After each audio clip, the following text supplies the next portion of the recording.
So re-racked and restacked here with Justin Sales, now your race leader. The original pole sitter, Logan Griffin, headed to Elvis Presley Boulevard to the Heartbreak Hotel, but he comes back out on the tail on L17, having a tough go of it here as the racetrack is awfully slippery, but Justin Sales having no problems. He sells the race lead off of 4, and the contact there on the second row on the restart. Chris Gardner and the 1X going to sling her off down to the inside for the race lead. Coming up a little bit short that time as they hustle off the exit of corner number 2 and down on the back straightaway. Here comes Stamps Arkansas's Chris Gardner for the race lead. Gardner rolled down to the inside. He'll take the top spot. And boy, he is digging like Darrell tonight. Gardner and 1X from 6th to the race lead. He sees halfway in and halfway to go. 4 and 4 laps to go. Sales working the wheel and working it well. He hustles off the exit 2 with his crosshairs dialed up. Down the back straightaway for the race lead into turn number 3. Side by side for the race lead. A little bit of slight kiss of contact, and over the nose he goes. Gardner making contact, a little bit more right side romance than we had hoped for, and a point of the finger by your Blackman Joe Holmes. Judge here and executioner showing him that old finger there. He ain't gonna let it happen one more time. Off of turn number 2, heading down the back straightaway, wash away up the racetrack. That has messed his momentum all kinds up there. As driving it deep off into the corner, down to the inside of the 1X of Gardner. Not able to get the job done, hustling off of 4 to 2 laps to go. As Sales sailing out front. Pun intended, off of 2, and he brakes. Maybe he didn't. He may have a left rear flat. And here comes Gardner fighting back for the race lead. He says, I want it, I like it, I love it, and I want some more of it. Off of turn number 4 for the race lead. They're going door to door for with the white flag out. Who's it going to be? Sales may have a tire down.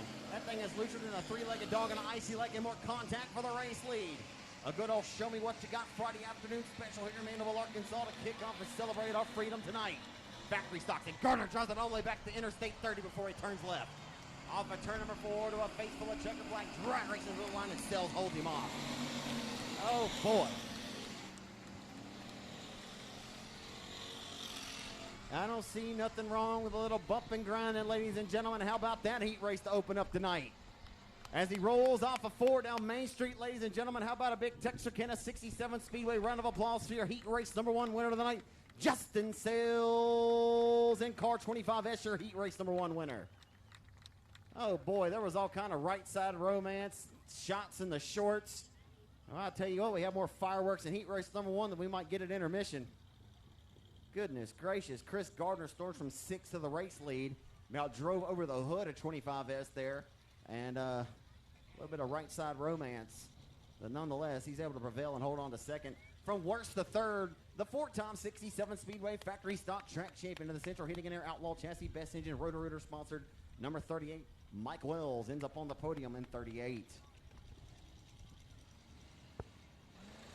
I like it, I love it, and I want some more of it. As the 1997 hit song by Tim McGraw goes.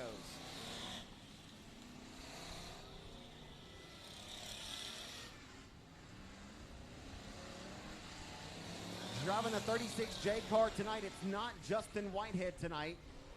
It's going to be the driver to the number 36J, though, is Scotty Hushelpeck.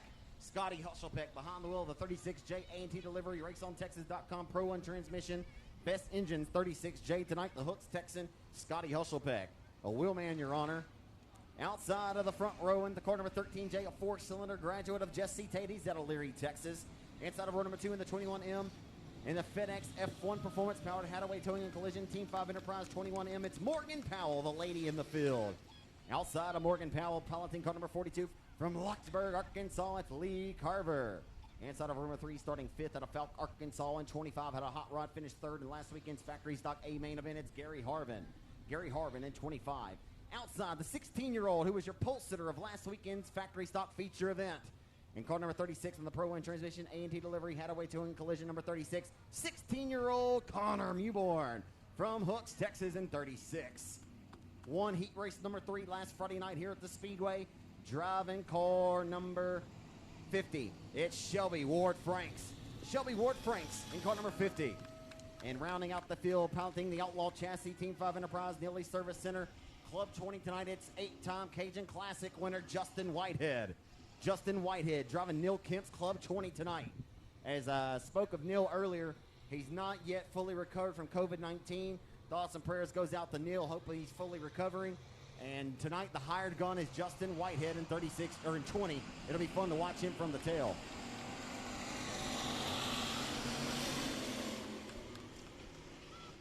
Hushelbeck gets the hole shot, drives deep off into the corner, runs off the exit of 2 in the 14, rolling down to the inside of 13 rather of Jesse Tate for the race lead. 2x1 into turn number 3. Still doing a slide job across the nose goes Tate. How about the 4-cylinder graduate? Jesse Tate the lead, lap number 1 over Scotty Hushelbeck and Gary Harvin. It's heating up at Texarkana in heat race number 2. What more do you want, race fans? And a very slick and treacherous racetrack early on to the going here tonight in Mandeville, Arkansas at the 67 Texarkana Speedway. Here comes Harvin. He's starving. He wants more. And to the inside goes Harvin, relegating the 36J of Scotty Hushelbeck.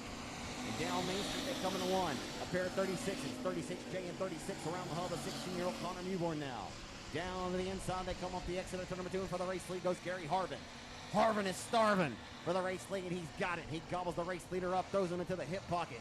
Off of turn number 4 down Main Street, it's all Gary Harvin. Starving Harvin into 1. Driving that 31 number 25 car.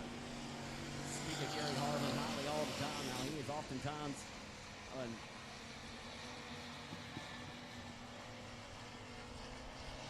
right now the battle for third. Off of 4, a push by Harvin. Nonetheless, doesn't hurt his progression as he rolls down the front straightaway into 1. How about the run for Connor Newborn tonight? From 6 up to 3rd, once more. He tries 2nd, down the back straightaway, knocked into the back door, and here comes Whitehead. Just walked right past his race car to the 36J as he's the hired gun in Neil Kemp's Club 20 tonight. Off of turn number 4, they call him down Main Street. Whitehead pitches the corner, blocks his elbows, heads down the front road, puts his foot to the firewall. An outlaw chassis, Neely Service Center, Club 20 suspension, number Club 20, and he has got her digging around the home stretch tonight. Off of turn 2, headed down the back straightaway, 16-year-old Connor Newborn wants more. To the inside of Tate he comes. 2 former 4-cylinder graduates who have went toe-to-toe over the last several years. And off of 4, Newborn has 2nd now. Sits him down, takes him a seat of the 13J of Jesse Tate. Nonetheless, had a valiant effort here. Very proud of what Jesse Tate's doing here tonight. As they roll off of 2, he's got a hungry competitor nesting at the back heels of him though. And opening back up the door as he follows up what Tate Whitehead does is 36J of Hushelbeck back in the mix. The white flag waves this time by down Main Street. Connor Newborn pull a rabbit out of the proverbial hat here. Tick-tock, the race clock goes. Half a lap to go underneath the midpoint of the back straightaway here in Mandeville tonight. Down the back straightaway, Gary Harvin looking to sit on the outside front row tonight. Into 3 and 4 for the final time. Sells as the year pole sitter for the night's main event. Gary Harvin, who's starving tonight for a victory, will win heat race number 2 in 25.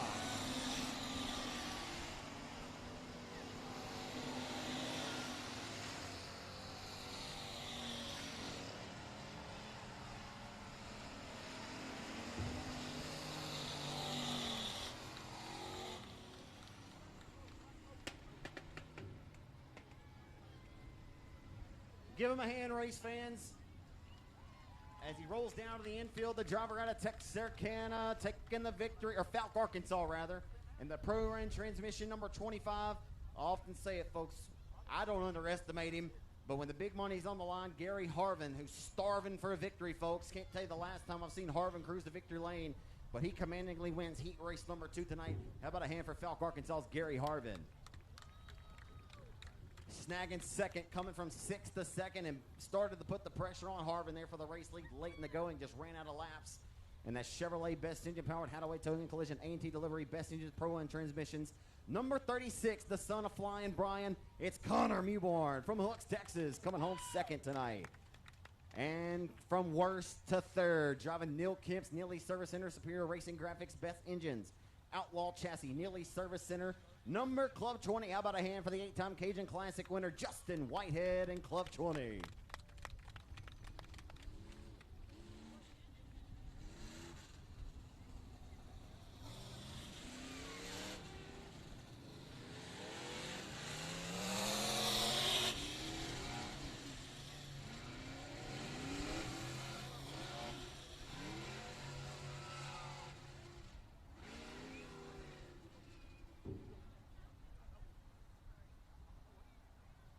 Limited modified or Southern Sport Mod Heat Race number 1 will line up and look like this. 14 times a winner back in the 2018 season when he was a four-cylinder driver. Been a graduate now in his third full season of racing action in limited modifieds. He's the reigning 2020 Chatham Raceway Limited Modified Track Champion over in Chatham, Louisiana. It's the 18-year-old rather out of El Dorado, Arkansas. 14 junior to get rid of it. PPG Paints, IRP chassis. 14 junior. It's Michael King Jr. And 14 junior. Outside of him, 3 times a winner at the Boot Hill Speedway in Greenwood, Louisiana this season. Led laps last Friday night's main event. It's the 21-year-old Colby Mewborn. And the A&T delivery had away to in collision. Western Flyer chassis number 36. Inside of row number 2. A multi-time track champion of the $5,000 winner of the Cajun Classic, also a $5,000 winner of the Longhorn Classic at Timberline Speed, or the Factory Stock 50 rather. In the number 2, it's the deuce of Adam Roy from Hooks, Texas, and B.J. Moore in the Custom Coating and Fabrication double. This is a stellar field, folks. You got 5 hot rods here and 5 stellar drivers around the cockpit of these machines. As the 8-time track champion Aaron Roy there. The Roy brothers going to duke it out at the tail of the field here as they work off a 2 and head down the back straightaway full throat. The 00 of the Custom Coating and Fabrication for B.J. Moore gets off the back straightaway, comes back on. Little slippery back there. The Roy brothers. Little outside romance. They work down the front boulevard into 1 and 2. It's all Colby Mewborn all the time. Mewborn with the race lead. Heading into turn number 3. Mewborn with a sizable advantage, about a half a straightaway over the 14 junior IRP of Victory chassis of Michael King Jr.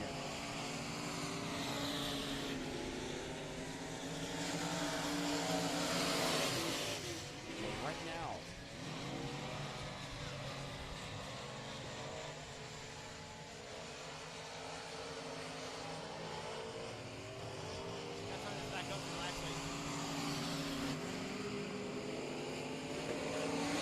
that should be better for you there, Jeffrey Cruz. Had it turned down from the Rev last weekend because the PA was so loud. Tell me if that's better for you, brother. So as he working to 3, it's the 36 of Mewborn is right now the battle here. From worst to grab second, the 8-time track champion is digging tonight. Here comes Rapid Roy. Aaron Roy around the top shelf of his home racetrack. Halfway in, halfway to go. 4 and 4 laps to go as they head down Main Street into 1. Aaron Roy is digging tonight. Gonna run out of TIME because the driver up front is on an RAIL. Didn't know you were coming to the spelling contest tonight, did you? And the Roy boys take over the top 3 spots. As Michael King Jr. about to be a victim from the pole to the tail of the field here. And this 5-car spectacular here to kick off the freedom of our independence this weekend. A whole straightaway race lead for your driver, car number 36, who will come around this time to see 2 laps to go. Digging in that Western Flyer, Hadaway Towing and Collision. Best Engines, number 36, Western Flyer, a Colby Mewborn. He gone as he irks off of turn number 2, Aaron Roy and Adam Roy, the older of the 2 Roy brothers, as Aaron sits second over his brother Adam, showing that they know their way around this racetrack, and they've won here on many of Friday nights. Down Main Street with the white flag waving.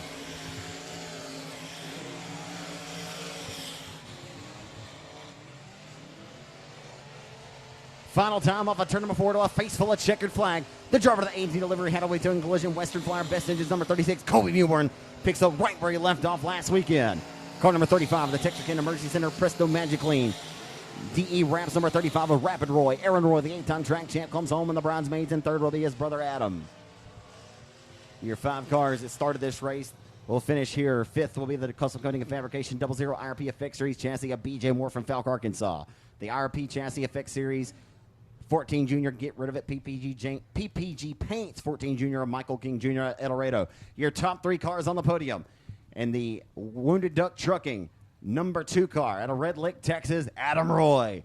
And from worst to second, the elder of the 2 Roy brothers in the Texarkana Emergency Center, Presto Magic Clean DE Wraps Motor Primitives, number 2 for Rapid Roy, Aaron Roy out of Red Lick, Texas. He had her set up on kill in there in that one. But the car on a RAIL. Didn't know you were coming to a spelling contest, did you? Car on the RAIL, folks, had the car set up on kill. And the Hadaway Towing Collision A&T delivery. Best Engines, Western Flyer chassis number 36. He has 3 wins down the road in Greenwood, Louisiana, Boot Hill this year, trying to get his first one here on night number 2 after leading laps last Friday night, but ran into that skidder tire down there in turn 3, battling with his cousin Justin Whitehead. Nonetheless, it's Colby Mewborn dominating heat race number 1 tonight for the Southern Sport Mods. So Colby Mewborn dominates heat race number 1 and heads back to the pit area with a smile on his face. On the pole of limited modified heat race number 2, he rides out of Hooks, Texas tonight. Last year's $1,000 qualifier, $1,000 top time award winner at the Mike Parker Memorial. And car 24B out of Leary, Texas, that's Bailey Turner.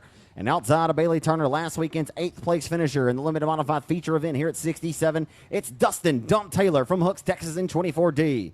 Lining up inside of number 3, the two-time and reigning limited modified track champion here at 67 Speedway. Many a wins in his racing career for the driver to the number 2R. It's Dustin Robinette from Hooks. 3 Hooks, Texas natives, 1, 2, and 3. And from New Boston, Texas, no stranger to victory lane.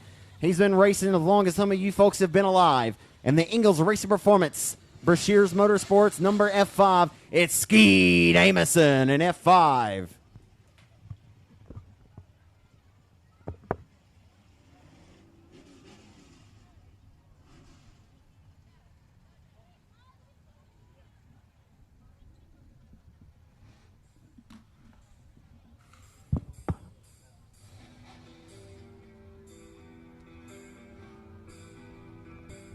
Lights are going out.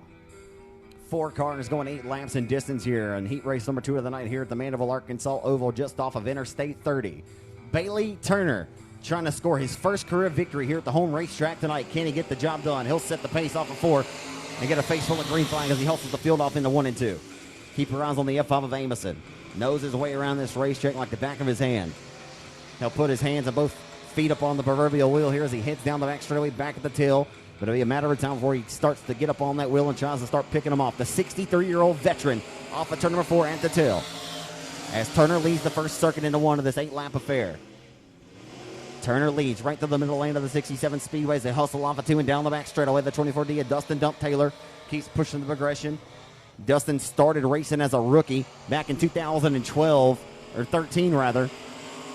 Sat out of the wheel the last couple of years, but got back into the midpoint of the 2020 season. And he's looking good, and he's looking well tonight.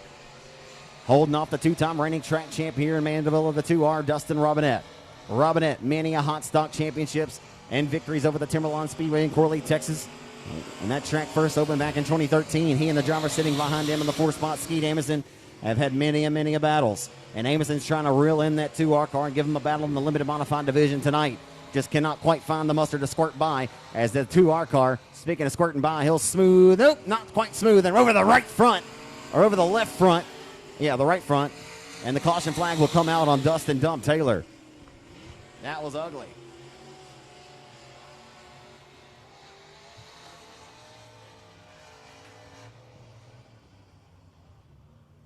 That was ugly, folks. As Dustin Dump Taylor comes to a limp, and a screeching stop up there at the top shelf of turn number 4 with the contact there with the 2R Dustin Robinette. Robinette's got sheet metal damage on that pretty new 2R car. Chris Green at Custom Graphics did a phenomenal job on the wrap on that race car. Shout out to my good friend Chris Green. If you're looking for a wrap on your race car, he can put you a sharp one together. Lots of cars out here sporting Custom Graphics.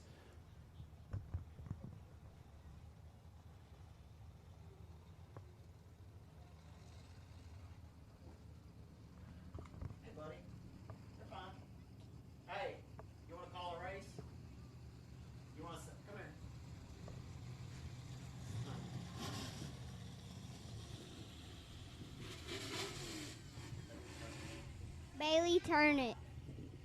I got a co-announcer up here. Come here, buddy. What's your name, man? Cole. You ever thought about announcing a race before? No. Tell me. You never been. Tell me who's the race leader again? Bailey Turner. Bailey Turner, your race leader. And who's on the outside pole? Dustin Robinette.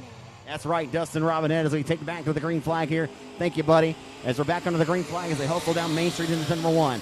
Turner, the Leary, Texas racer. And here comes Amison for second. Knocking on the door to the inside. Can't get the job done and sidestepping, throwing into the hip pocket as they head down the back straightaway to turn number 3. Taylor relegated back to the tail. Back underway here at Mandeville tonight. And heat race number 2, the second and final limited modified heat race. As the next time by, it'll be the white flag will be coming out. Or 2 laps to go. I'll get it together. Joe Hone, the judge here and executioner up in the flag stand tonight. The man with the plan with the flags in his hand looking to serve checkers after the night's main event. Says 2 laps to go for Bailey, first name, last name Turner. He'll hustle his way into 1 and 2. As Robinette passing the eyeball test right now, he may have the quickest car on the racetrack, but he's going to run out of TIME because only one more quarter-mile trip around the semi-high banked oval here in Mandeville, Arkansas, Texarkana 67 to kick off this July 4th weekend. Oh, now it's 2 laps to go. Sorry, I told you I'd get it together, but I lied to you. Flagman making a liar of me tonight. We'll see. Maybe the checker comes out. Maybe the white comes out. Joe's shaking his head. The white flag coming out this time by from Flagman Joe Hone. And Amison's knocking on the back door. Couldn't slide the Holy Spirit between that front bumper and the rear tail tank of the number 2R Robinette for the Bridesmaids Honors. Pushing up the racetrack, getting a little sidesteps Robinette. And here comes Amison. Digging right around the bottom of the racetrack. They're going to drag race off before, but squeeze and not leaving them room for the taking is Robinette as he grabs second.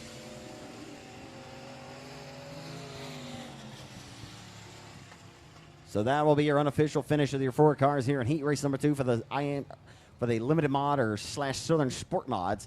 It'll be the 24D finishing 4th, the Dustin Dump Taylor.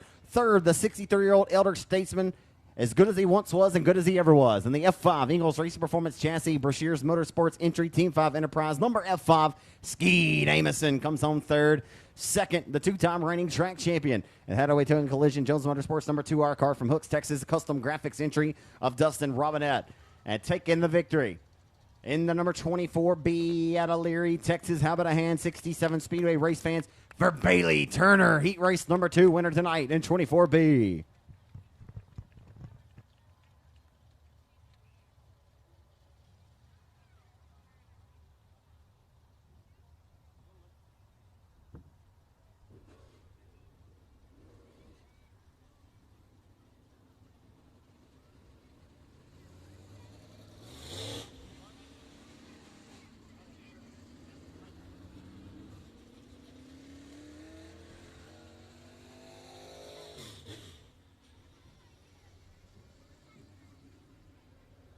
Raise your hands, race fans, if you came to see the late models tonight here at 67.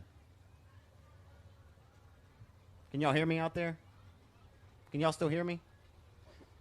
Make some noise if you came to see the late models tonight. All right, I might have to come out there and shake y'all up a little bit. Maybe they didn't come and see the late models. I did. I came to see all of them, though. I ain't going to lie to you.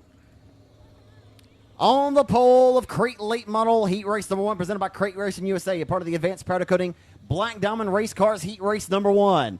In the Lucas Oil Racing Products Swain Construction number 15 machine, it's Clayton Stuckey. That's the son of Ronnie and Terry Stuckey, the owner of Black Diamond Race Cars. They filled the Lucas Oil Late Model Dirt Series Lucas Oil Products number 1 for the Hurricane Earl Pearson Jr. out of Jacksonville, Florida.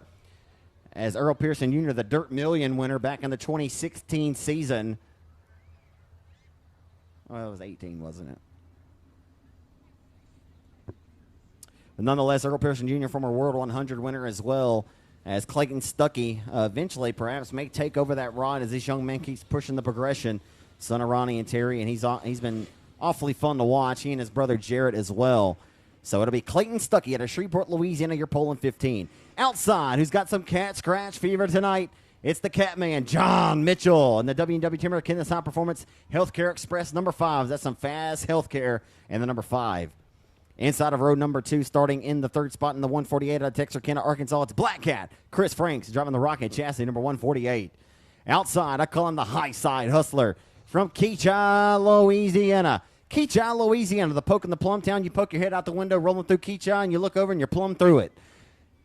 So Jamie Burford from Keachai, Louisiana, in the Rawhide. Sponsored brand new Black Diamond Racing chassis and the Tommy Dowden Logging number 19 entry.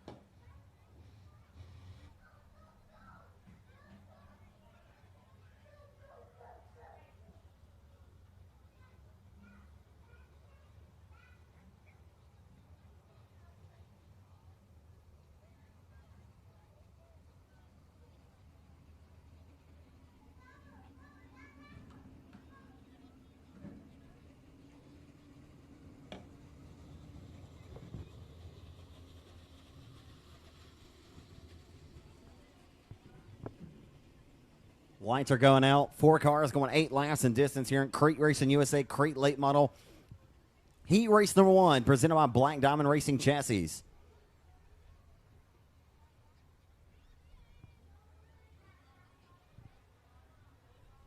It's 17-year-old Clayton Stuckey on the pole. Clayton Stuckey, just about a full year of experience now. Began his career in a Crete Late Model, and he's off of 4 in Crete Late Model Heat Race number 1 with the Catman John Mitchell along the outside. Mitchell, who was in that hell of a battle last weekend here with Little Robbie Storms out of Baytown, Texas. The one to keep your eyes on will be the 19 of the High-Side Hustler, Jamie Burford, who started 4th. He's already picked the pocket of the 148 of Black Cat Chris Franks to roll up to 3rd. As on before the Catman, John Mitchell leads lap 1 here tonight at 67. Here at the home stretch tonight, the Catman leads.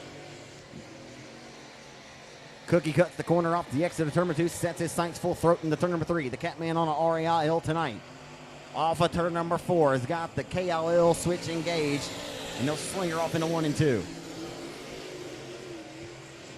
The Catman with some cat scratch fever tonight into turn number 3. As right now the Hustler around the high side is Burford, but washed up a little bit, pushed with the front end. Nearly folded the nose under there, but he gets it ironed back out and heads down the front straightaway, stalking the tire track to the 15 of Stuckey for the bridesmaids. Just like that, these are quickly thrown into the history books. We got 4 in and 4 laps to go. It's the Catman leading the herd down the boulevard into 1 and 2. Don't believe anyone's going to have anything for the Catman tonight, as he won last Saturday evening at the Arklatex Speedway in Vivian, Louisiana. As they roll off a turn 4, down the front straightaway back into turn number 1. Last Friday night's Crete Late Model winner here at the Mandeville Oval was the Searcy, Arkansas racer to the Deuce car, Tyler Stevens. Leaving Stevens. Not sure what Tyler's up to this weekend, probably spending time with his wife and daughter. But he has won 2 INCA modified spectacular events here on our July 4th weekends, and he would have been a tough customer had he showed up tonight. But sure, Stevens had other plans, maybe racing somewhere else. But off of 4, his good friend of the Team 5 Enterprise, number 5 of the Catman, John Mitchell, is long gone out front by his lonesome in 5. The final quarter-mile trip as John Mitchell leads him off the exit of 2 by a straightaway, or nearly an entire straightaway advantage, as Stuckey's driven on a pretty flawless race here. Holds on to a pretty steady wheel here with the 19 of Burford, stalking his tire tracks off of 4. Stuckey holds on to 2nd over the Catman, just crossing underneath the flags in. He wins heat race number 1 in convincing fashion, as Burford snags 3rd and Black Cat Franks just hustles across the line under a limp. So your top 4, unofficially, the 148 out of Texarkana, Black Cat, Chris Franks, and the Rawhide Burford of May Motorsports Bulletproof Tees, Tommy Dowden Logging sponsor, Black Diamond Chassis, number 19 of the High-Side Hustler, Jamie Burford from Keachai, Louisiana, comes home 3rd. And the Swain Construction, Lucas Oil Racing Product, Kaiser Manufacturing, number 15, Black Diamond Chassis, a Clayton Stuckey. And your winner, Advanced Powder Coating, Heat Race number 1 tonight. The driver of the Healthcare Express, W&W Timber Integra Shocks and Springs, Team 5 Enterprise, Kenneth High Performance, number 5. How about a hand, race fans, in front of the hometown crowd tonight? The Catman, John Mitchell, your winner of Heat Race number 1.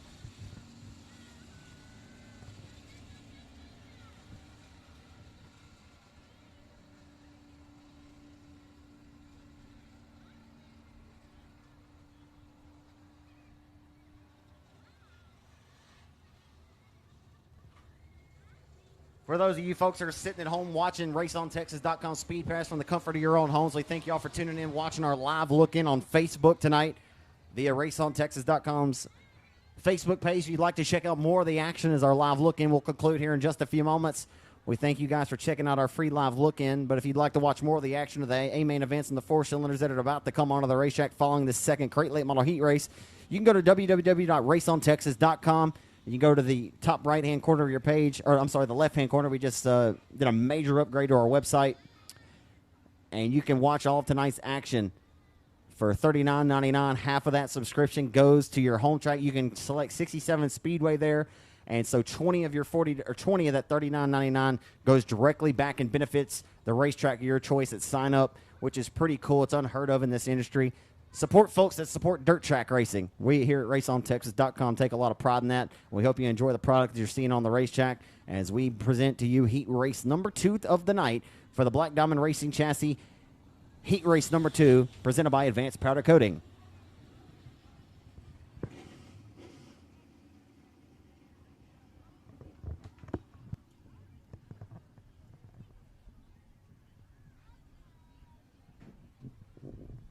So on the pole, it'll be Garrett Gibson, who is in the running for RaceOnTexas.com Breakout Driver of the Year, or Most Improved Driver, rather, as he's in the 54G out of Houghton, Louisiana. Garrett Gibson. Outside, it's Brandon Ball, the Farmerville Freight Train, driving the Black Diamond chassis number B17, will be looking to roll like a locomotive and live up to his moniker. Tim Eves at Shreveport in car number 4. JC and Alan Brown at Searcy, Arkansas in car number 48. The hustle and grind will begin in the 3 and off of 4, leading lap 1, and the caution flag comes out.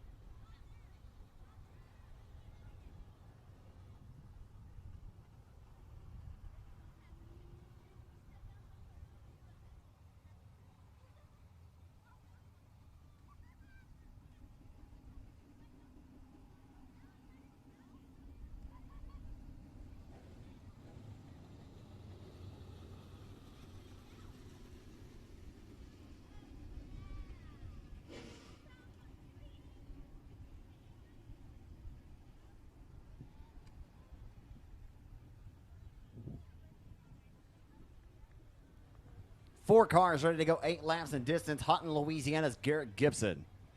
Will be up to him to put his foot through the firewall and get this party restarted.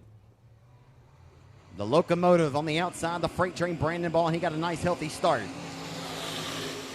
Beat the 54G, your pole sitter to the flag stand.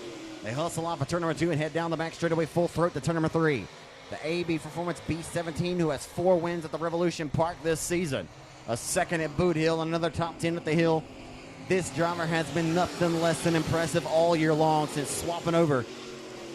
Won the night the World of Outlaw Sprint Cars were at the Revolution Park in Monroe, Louisiana, and he won his first 4 over at the Rev.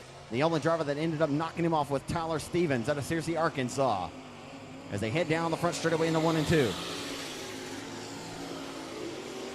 Off of 2, down the back straightaway.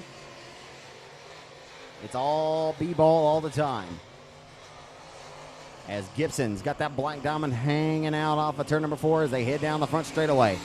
Black Diamond Racing chassis run 1, 2, and 3 right now around the Speedway.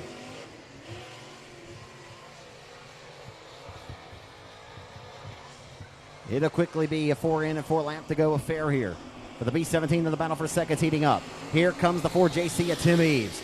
Eves in that Black Diamond race car. Slides her off into 1 and 2 down to the inside of the Black Diamond chassis 54G of Houghton, Louisiana's Garrett Gibson. Gibson says no, sir. Sits him down, takes him 1 more seat. The caution flag comes right back out. Not sure. It looks like maybe Alan Brown. His car has expired somewhere off into the distance. And there he is, resurfacing onto the Speedway in 48. So the 48 of Alan Brown drawing the caution here in heat race number 2 of the night for the Advanced Powder Coating Crate Late Model heat race number 2 presented by Black Diamond Race Cars. As the freight train rolling like a locomotive, living up to his moniker, Brandon Ball. And his first full season of crate late model action, already has 4 wins and just about 12 starts this season. He has been nothing less than stellar, folks.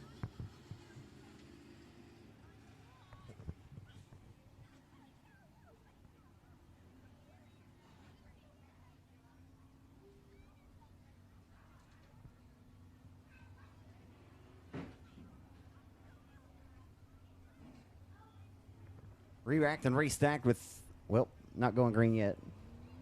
He's in my blind spot down there. Alan Brown was getting a look at the race car there. He's got the nose folded up. I'll tell you what, these cars, you know, aerodynamics isn't a huge key in other classic cars, but in these late models, when you fold that nose up or under, they become almost undrivable. As aerodynamically, these noses have to be as close down to the dirt as possible as the air flows up through to that spoiler, and it can really affect the downforce of these race cars. And you'll see he'll probably have a tough time steering that late model in that 48. We'll keep our eyes on it.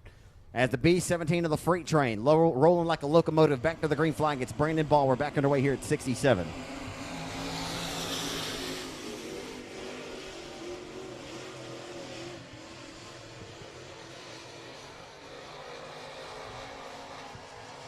Into 3, Garrett Gibson stalks the turn, tracks up B-Ball for the race lead as they hustle off of 4. Next time by, it'll be 2 laps to go.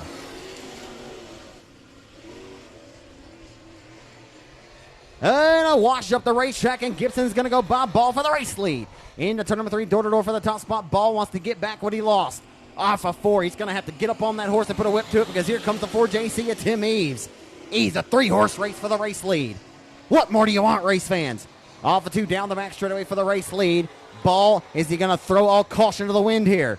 As Garrett Gibson right there licking his chops was ready to pounce. The white flag comes out and Ball's there. Knocking on the back door, and here comes Brandon Ball for the race lead. Door to door, get up on your feet, race fans. You bought the whole seat, but you only need the edge. Final time in the turns 3 and 4. Ball's going to go to the top shelf. A push by Gibson, dominating off the 4. Garrett Gibson's going to win heat race number 2. Oh, baby. A very rare, uncharacteristic mistake for your longtime race leader, washing up off the exit of corner number 2. Opens up the door for your eventual heat race winner. How about a hand for him, race fans? Riding out of Houghton, Louisiana tonight. Dethroning a heavyweight tonight's Garrett Gibson from Houghton, Louisiana. And that Black Diamond Racing chassis number 54G. And that right there is why Garrett Gibson's in the running for most improved driver, courtesy of RaceOnTexas.com. He has really pushed up aggression, and he's been fun to watch. Garrett Gibson, a former factory stock driver several years ago, and he's a big hand over at the Stuckey Black Diamond Racing Chassis shop over in Blanchard, Louisiana.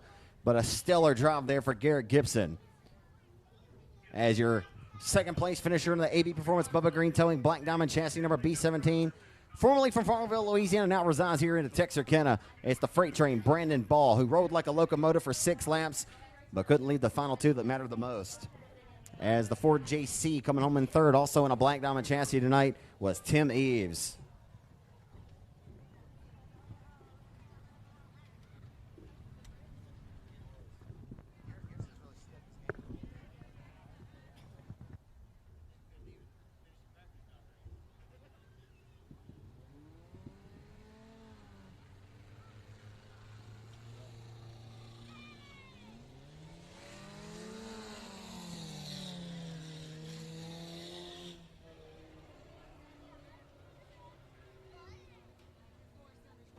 On the pole of your first 4-cylinder heat race of the night, it'll be Dakota Cooper, who has 5 wins here at this racetrack since 2019. Dakota Cooper on the pole from Stamps, Arkansas. To the outside, 12-year-old Racing Roy. Racing Roy. It's the son of Aaron and car number 35. I believe he has a win down at Diamond Park Speedway in Mandeville, or not Mandeville, sorry, down in Nashville this season. So, Racing Roy, I may be wrong. He may be younger than 12 years old. Somebody correct me. Somebody send me a message. I know Aaron's going to be somewhere around. How old is he? 14? Huh? 11 years old. Y'all don't holler at me no more, all right? Thank you. 11 years old, folks. That's pretty impressive. I know what I was doing at 11 years old. I was playing a pretty mean game of Mario Kart with Donkey Kong. This kid out here is willing to mess out of a race car. How about that, huh? That's about as competitive as I was getting. Sean Taylor out of Atlanta, Texas, piloting car number 34T. To the outside's Brian Geis. I call him the Juice Man. He's out of Sibley, Louisiana, in 10G. Michaela Strom from New Boston, pilots car number 72K. And Danny Rambo from Texarkana, pilots car number 4R. And Rambo waving at you folks. Rambo is a former Spooky 30 winner at Timberline Speedway. A $750 to win main event over there in Corley, Texas a couple of seasons ago. So ready to go at it. Folks, I got a cell phone just turned into us. And since it's unlocked, I'm going to call my number from it, and I'll tell you whose number it is. You come and get it.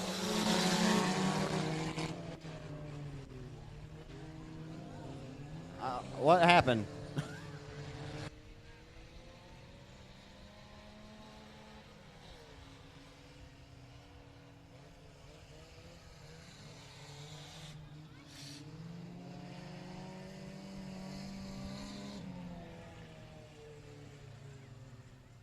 If your cell phone number is 903-506-3869, I just gave away this person's number, sorry. But you don't know who it is, so it's okay. Y'all don't call this person in the middle of the night just because you want to be crazy. 903-506-3869. If you have a cell phone number by 903-506-3869, I got your cell phone right up yonder.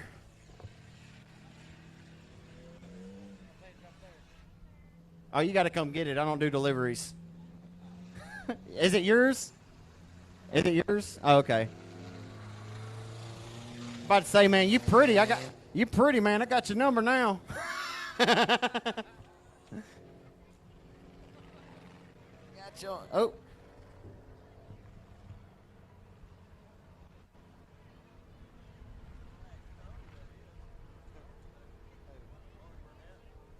Mark Burnett. Come on now. All right, I'm not going to be nosy, but I just got a message from this number. It said, not mine. Y'all stop. Y'all need to stop. Y'all need to stop. That's what I'm talking about. Don't haunt this poor person. They're going to be sitting at church on Sunday morning. The phone's going to be going off, not mine.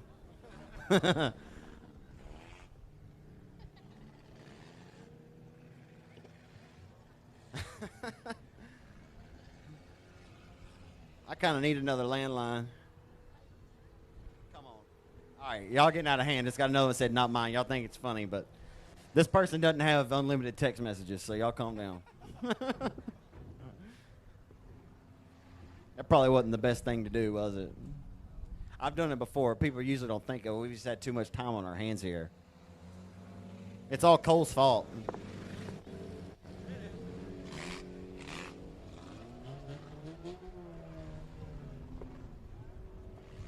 Hello? Hey. I'm standing up here by the press box. Right here. Do you see me? I'm standing right here. You see me? I got the phone in there. Right up to the right of the flag stand. We're underway here in four-cylinder heat race number 1 of the night. 11-year-old Racing Roy along the outside of your pole sitter as we hustle into one. 3 cars underneath Grandma's quilt as they hustle off the exit of 2. From worst to trying to grab third, rolling down the back straightaway is Danny Rambo. Rambo rolling. 2 by 2 into turn number 3. Off of 4 for the race. Oh, boy. Racing Roy about got his clock cleaned off.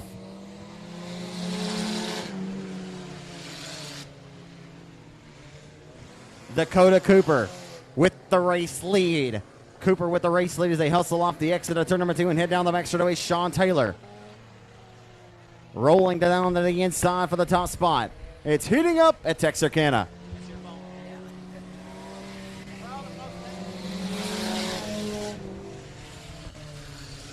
We got a good one brewing. Oh, that was close. You couldn't have slid the Holy Spirit right there.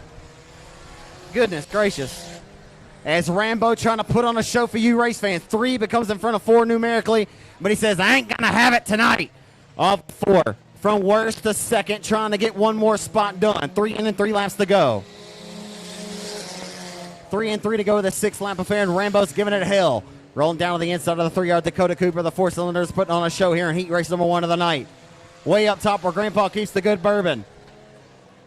And they're door for the race lead. It's heating up at Texarkana. And the 3. 2 laps to go this time by. Anybody's guess who's going to win this race? Slinging mud off into the Mandeville night sky. Off of 2 down the back straightaway for the race lead. Here comes Sean Taylor. Digging like Daryl around the hub of the racetrack. How about it, folks? 3 horses for the race lead right now. They're going to put a whip to them off of 4. It's heating up. The white flag is out. Dakota Cooper making his car wider than a triple wide trailer. What more do you want, race fans? Oh, boy, and a shot in the shorts. It's Brian Geist, the juice man, in third. Rambo drives it all the way back to Interstate 30 before he turns left. Off of turn 4, drag racing up a 4 to the line. Who's it going to be? Dakota Cooper holds him off. Yeah, baby. You only need 2 cars to have a race, but we'll throw 3 of them in there for a hell of a race.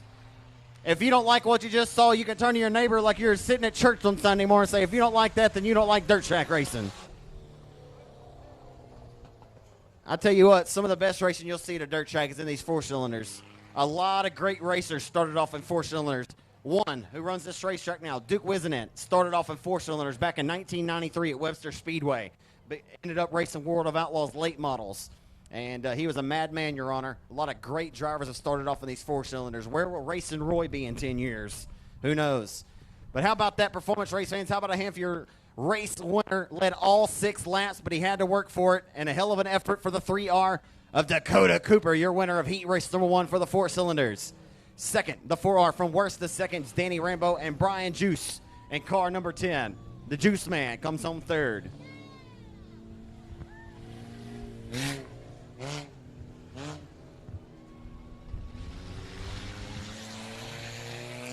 Atlanta, Texas native going to be sitting on the pole. The lady in the field of Candace Roberts. Candace Roberts on the pole, heat race number 2 of the night for the 4-cylinders. Hey, if you folks want to get into dirt track racing, you don't want to spend an arm and a leg. I hate to say anything, and racing is affordable, but this is your meal ticket. If you want to get out there and compete and get that right foot a little heavier, maybe you have goals or aspirations to race in a different class, but if you don't want to throw your whole bank account into it, you want to get out here and have some fun, you can get one of these cars for around $1,000. Race ready.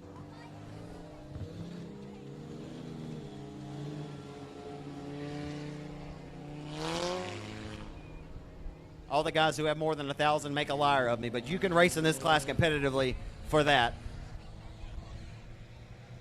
Cole, what do you think you can get one of these cars for? Around 1,000 is about right? I know that Justin Converse, who won many of these, told me he had about $850 in his car. That was 3 years ago, and they're still bone stock. So Candace Roberts, Stephen Fagan, Amity, Arkansas. Stephen Fagan, a former factory stock driver, and the number 12S going to jump out front to the race lead. J.C. Stewart from Redwater and 34J. Lance Salter from Texarkana and 22L. Nicholas Coco at a Nash in 53 as we're underway and hustling down the back straightaway.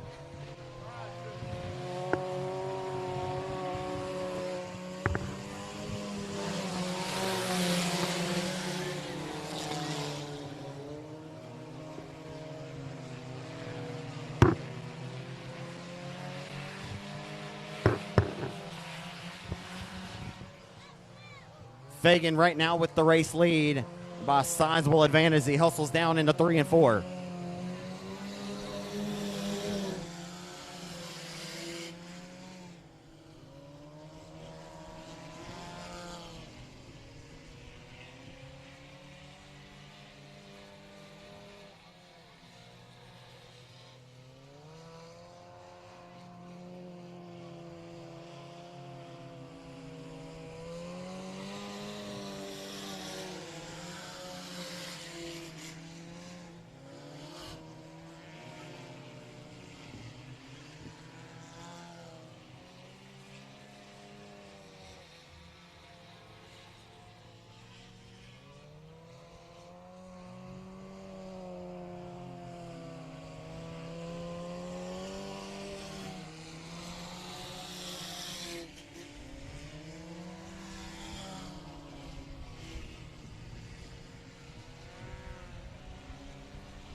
White flag comes out in your final 4-cylinder heat in our final heat race of the afternoon here in Mandeville. Live and on demand on RaceOnTexas.com. It's been all Stephen Fagan all the time as he hustles down the back boulevard in the 3 and 4, getting ready to set up shop to receive a face full of checkered flag. Heat race number 2, 4-cylinder winner. Your outside pole sitter for tonight's main event goes to Stephen Fagan at 12.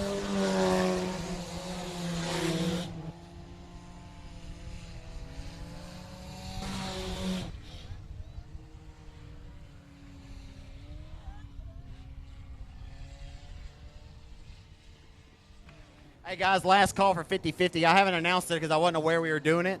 But obviously, if you want a 50-50 ticket, these young ladies right here will get to you. If you just wave your hand, then they'll come and serve you up there. So want to make sure y'all got a last call on that if you haven't already done so.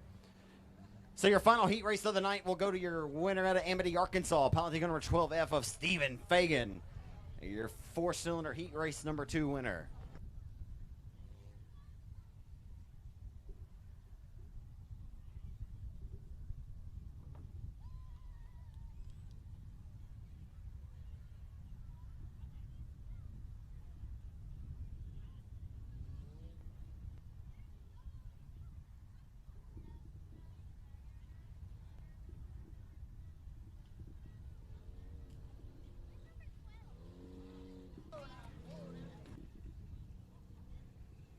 I was running. Danny, who's going to win the features tonight? Who you got? Factory stock.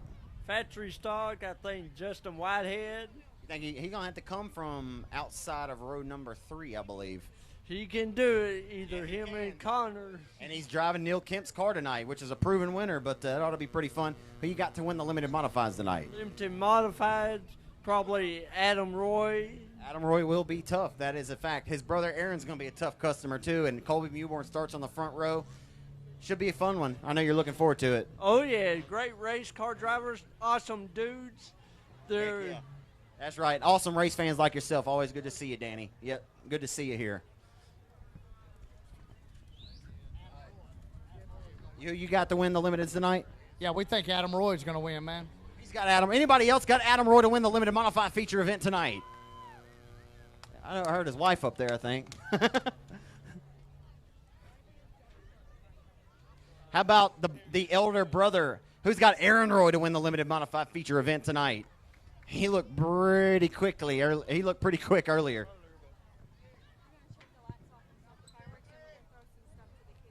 Race fans, y'all ready to celebrate your freedom tonight with a great fireworks show here tonight at 67? About to shut these lights off. We're going to turn the lights out. We're going to watch some great fireworks. Who you got? Bailey Turner. Bailey Turner. We got one of those. Here we go. We wait no more. Fireworks going up.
Hey, 67 race fans, how about making just a little bit of noise because you're blessed to live in the greatest nation of them all.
How about a hand for Texarkana Tire Wheel, tonight's presenting fireworks show sponsor, folks. I want to thank Texarkana Tire and Wheel.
I can't hear you, 67. Make a little bit of noise.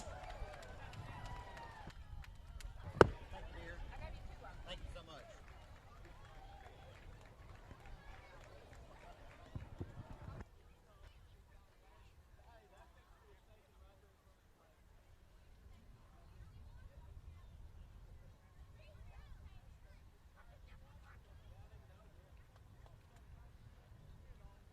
Overall race fan in unison, how about a big round of applause for all the folks here at 67 for bringing this racetrack back to life, and for our freedom, our independence, and living in the greatest nation of all, the United States of America. We are certainly a blessed bunch of folks that can enjoy this great sport of dirt track racing on a Friday night. And I want to thank Texarkana Tire Wheel for being the proud presenting fireworks sponsor of tonight's action.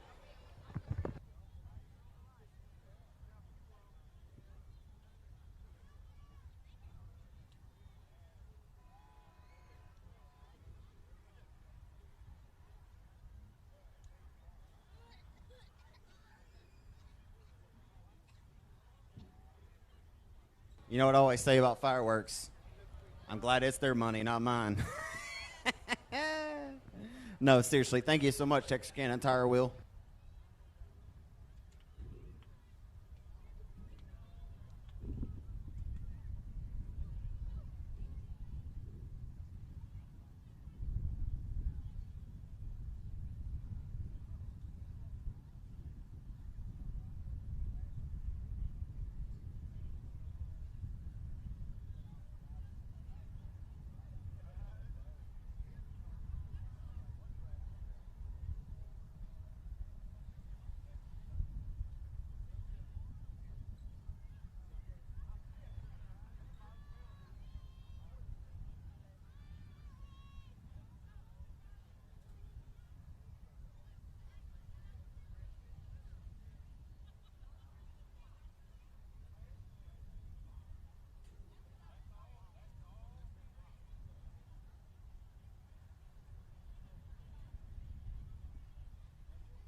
know all you folks ain't leaving. Come on back. Come on back. We're finna go main event racing here in just a few moments. We appreciate all of you great folks for your attendance tonight and spending your hard-earned money with us here at Mandeville at 67. Hope you've enjoyed your stay to this juncture. It's just about to heat up and get even better from here on out. If y'all haven't had any food from the concession stand down there, they've given it a much-needed revamp there. Not saying that the food was bad before, because it certainly wasn't. I love my ladies that were here at 67 the last couple years. We got an entire new staff. We got a new kitchen. And I tell you what, it tastes like it's new, too. It's really good. Yeah, y'all hold on to your 50-50 tickets. We will draw for that here in just a few moments.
Factory stock should be getting lined up down here into the staging area, folks. Getting ready to go for a feature event tonight here in Mandeville at the 67 Speedway.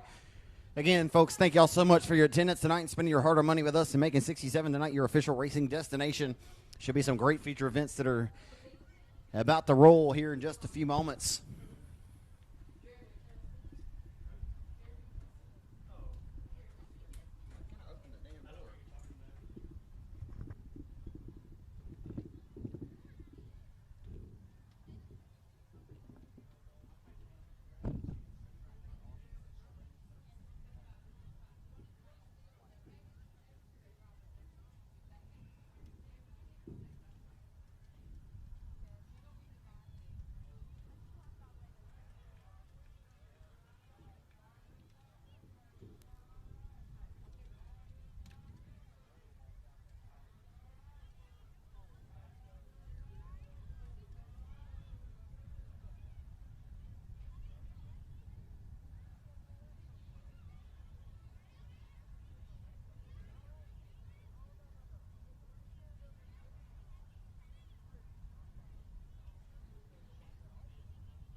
I challenge track photographer Chaz Bazeski to a foot race. I'm just kidding. You have to keep the camera around your neck. How you doing tonight, man?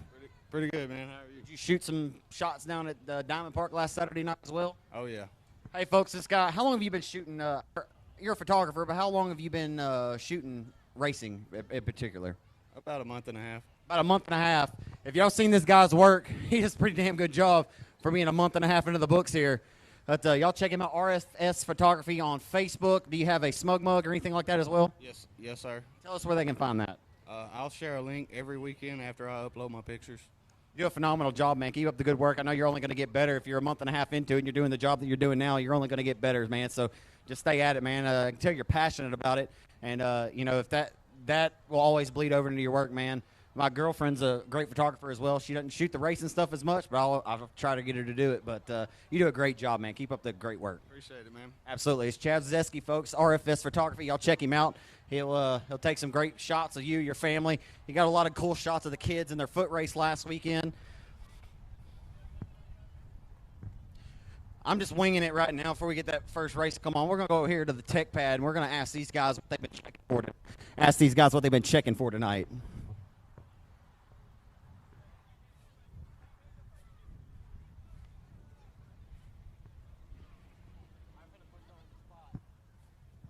Like I said, race fans, we'll walk over here to the tech pad. Factory stocks have to be 3,200 pounds. Is that correct? 3,300 or 3,200? Oh. Okay. So whenever they're rolling across tech down here, are we checking for weight? What all we, you know, we're checking for just a few key things. Tires, yeah. Make sure they ain't doping them or putting additives on the tires.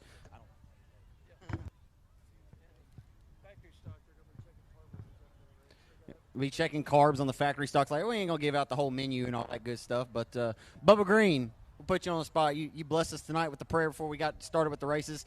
Your boy Logan had a little tough go of it earlier in the heat race. Track was still pretty wet at that time. But I know you always enjoy a night at the racetrack, don't you?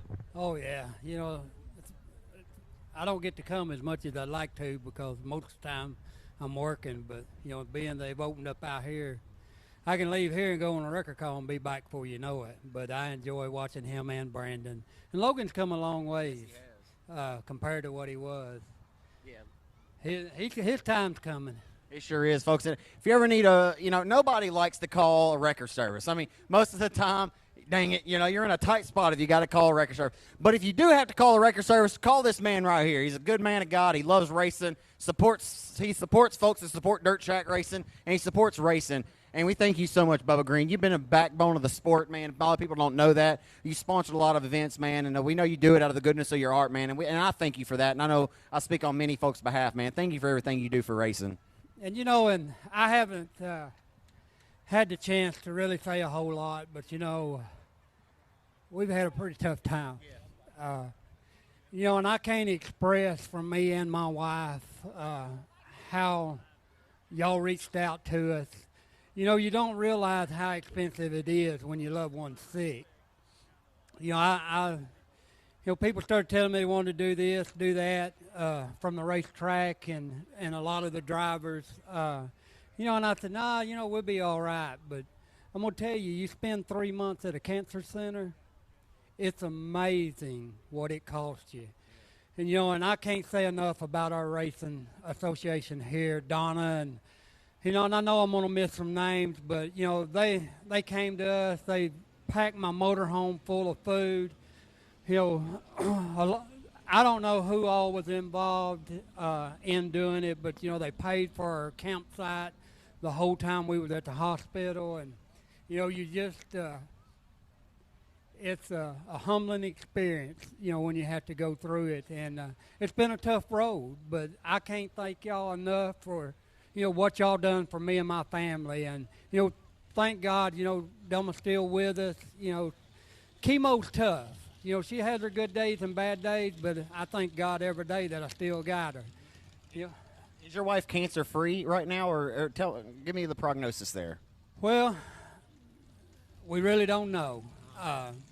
You know, a lot of y'all know that our insurance company stopped us from going to the cancer center. Blue Cross Blue Shield don't honor any cancer centers in Oklahoma, so they made us come back here and get another doctor here. And you know, they told us one week that you know, she would never be cured. That, you know, ovarian cancer is the beast of the cancers.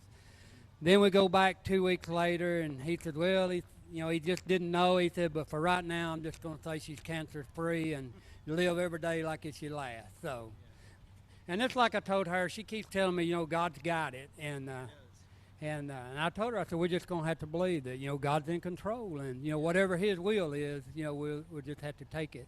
Being your wife, I'm sure that's pretty inspirational. The person who's actually fighting that battle head on is putting her trust in God, man, and that's first and foremost. You know, that helps a man like you get through it, knowing that your counterpart is, you know, she's seeing it through, man, and that's all you can hope for. We know that the good Lord's looking down on the Green family. Man, I know that you just spoke from your heart, because I didn't even plan on coming here and talking or interviewing Bubba, but I love you, man, and I know all these folks here love you, and, man, aside from everything you've done for racing, it says a lot about you as a human being, that if you have put a lot of your hard-earned money, whenever you put a lot of money into helping your wife through cancer, I mean, man, everyone here knows that stuff's expensive, whether they've dealt with it head on or not. So, man, I commend you for the human being that you are outside of this racetrack. You're an awesome person, man. I tell you that. I ain't blowing smoke up your rear end, and I truly mean that, man. You've done a lot for me, just on a personal level, and you may not know that, man, inspirationally. So thank you so much for your friendship, and, man, you keep your head up, because I believe your wife is going to kick cancer's ass. Yeah, and that's all we can do is, well, like I said, you know, I just want y'all to know how much I appreciate what everybody from this track has done and a couple of the other tracks. And, you know, we love each and every one of you. And, you know, if she was on the other foot, I told my wife, I said, you know, I'm used to helping people. I'm not used to people helping me. Thank you, man. Hey, well, let's see some good dirt track racing here. How about a hand for Bubba Green, man? It's as good as guy you'll ever meet. Didn't plan on that, but all right, 67. It's been a few minutes, but are y'all ready for some more dirt track racing tonight here in Mandeville? The truck needs to slow down. All right, Zach, we're about to do the 50-50 drawing. Is that God? Ticket number 931211. 931211. Please come up to the tower if you have that ticket. 931211. 931211. I looked around. I thought God was talking for a minute. I like 931211. You're the winner of the 50-50 tonight. Come on up for your victory.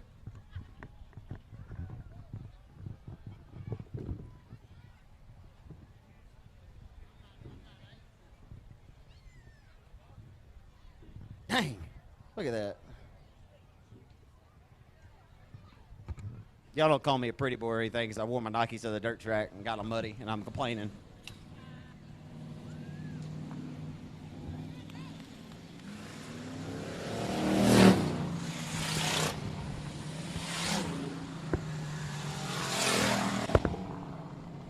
Hey, I'm getting up here with you for a minute.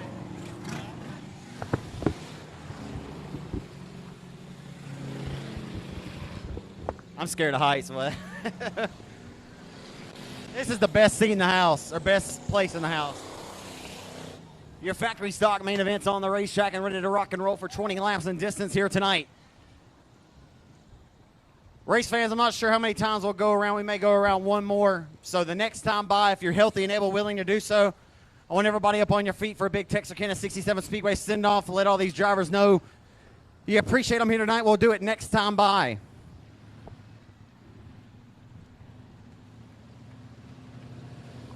Joe, does it feel pretty good to be back up here in the flag stand? Oh, it's going to be going pretty good. Yeah. We missed you last week. Yeah, I hated to not be here, but I already had a vacation planned, so I had to go. Yeah, can't put the vacation on hold. Good to have you back up here. This is Joe Hone, the man with the plan, flags in his hands. Your judge, you're an executioner here tonight. You never know where I'm going to be. As long as I don't miss my step and step too far to the left, we're going to be all right. Do I want to start the race with the green flag? How about we let one young race fan do it if we have time? Hey, young man, right there in the blue. Get him. Hey, you want to throw the green flag? Come on.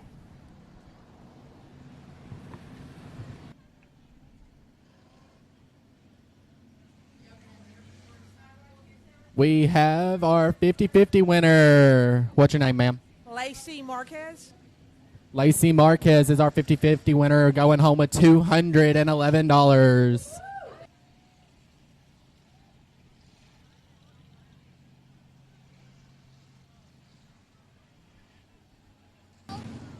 On the count of three, everybody say, hey, Colt. 1, 2, 3. Colt's going to wave the green flag tonight, y'all. All right, when we actually get the field racked and stacked 2x2 is when we're going to give them a 67 Speedway send-off.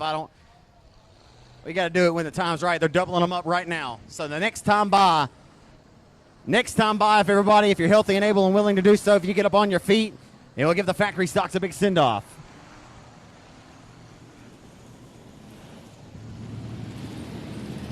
If they turn the light out and we go green, then y'all can do it still anyway.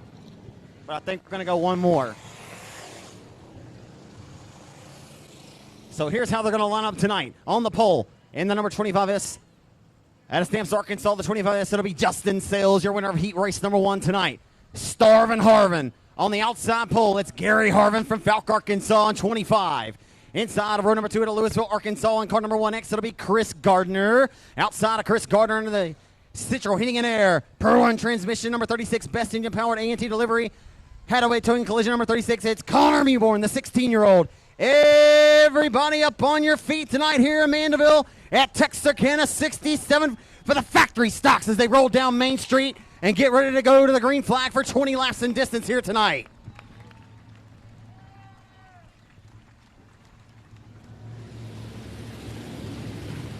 And they wave right back to you, race fans. They appreciate it. I promise you it never gets old. No matter how many times they've done it, it never gets old. Colts ready to throw the green flag here in just a moment as Justin Sales and Gary Harvin going to set the pace for 20 laps in distance from the front row tonight. Chris Gardner in row 2. Outside's the 16-year-old Connor Mewborn. 38, the 4-time track champion Mighty Mike Wells out of Texarkana. In the Club 20 tonight, it's the hired gun of Justin Whitehead from Hooks. Alex Turner in car number 17, Scotty Hushelpeck in 36J. Colt with the green flag in hand. Your judge and executioner for the factory stop. Live on demand on Race on Texas. Run away from Texarkana. The hustle and grind begins. They roll off into 1 and 2 and head down off of 2 and down the back straightaway. It's going to be car number 25S of Gary Harvin with the race lead. Harvin trying to win his first one here in quite some time. They roll off of 4 down Main Street, down the boulevard into turn number 1. Into turns 1 and 2. It's going to be the 36 of Connor Mewborn working out of the inside for second for the race lead. Justin Sills opens up the door. 16-year-old Connor Mewborn walks through it. He slides up in front of his nose. He'll take second now. Connor Mewborn into the bridesmaids at car number 36. A right rear flat on your pole sitter, Justin Sills. Tough break for Justin Sills. A right rear flat will expire his night early. As Mighty Mike Wells is rolled up to third in car number 38. Club 20 of Justin Whitehead. Scotty Hushelpeck will sidestep and go to 6 down the back straightaway to turn number 3. Alex Turner rides up in front, and car number 17 sits 5th. Off of 4, Gary Harvin out front with the race lead. Will we go caution free here tonight?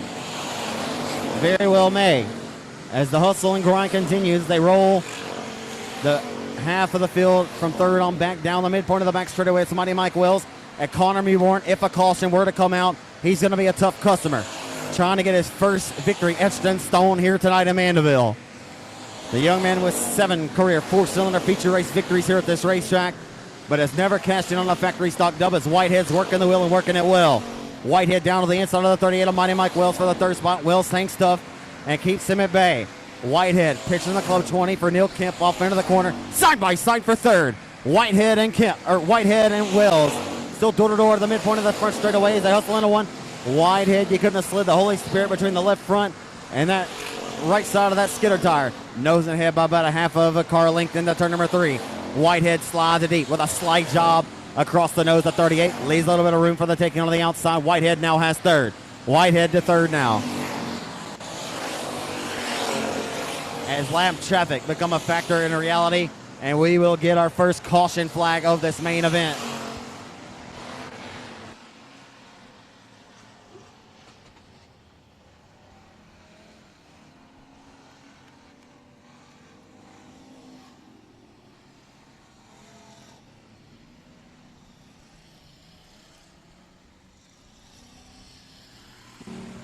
So just as we were about to reach lap traffic and things were about to get a little hairy for Gary Harvin, the caution flag comes out.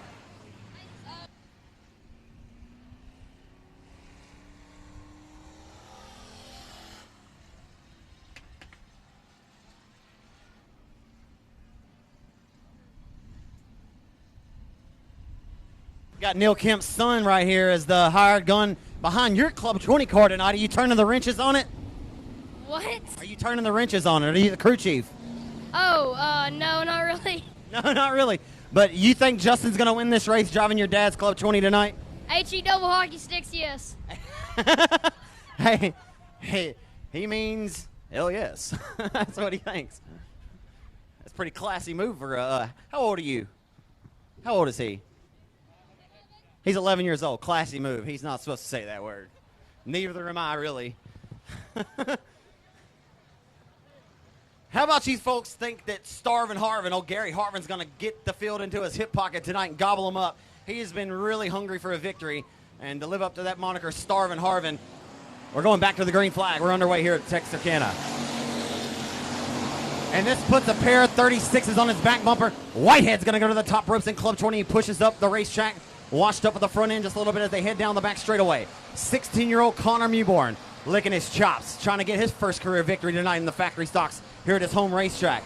Off of 4 they come, down Main Street into 1. As Connor Mewborn knocking on the back door for the race lead. Harvin not leaving it open for the taking. Whitehead goes Dukes of Hazzard style through the infield. No harm, no foul. Loses no spots. He still sits third. As Connor Mewborn knocking on the back door like a trick-or-treater with a sweet tooth. Oh boy, here comes the 16-year-old Connor Mewborn for the race lead. He wants one bad, and it's indicative right now. Giving hell to the number 25 of Gary Harvin as Harvin continues to keep him at bay. Sits him down, continues to take him a seat right now as they roll off of 4 this time. Mewborn trying to hit his marks, got a little sidestepped off the exit of 4 that time as Whitehead with his hands full behind the wheel of that Club 20 for Neil Kemp tonight. As Wells and Hushelpeck rounding out the top 5 right now. Back in 6 is Alex Turner. As they hustle down the back straightaway into turn number 3, Whitehead trying to leave the door open for Mike Wells as Connor Mewborn still continues to take stabs, but nothing doing yet to this juncture. As they continue to hustle around the Mandeville Oval right now. Can the 16-year-olds take one away from the elder statesman tonight? Gary Harvin, long overdue for a victory. And they're working down to it. Halfway in, 10 laps to go this time by. 10 more laps to go this time by.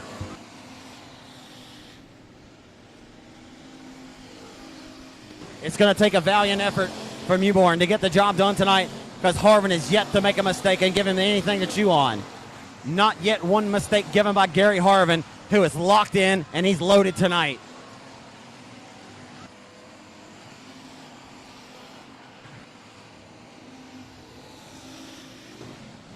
Look out, leaders.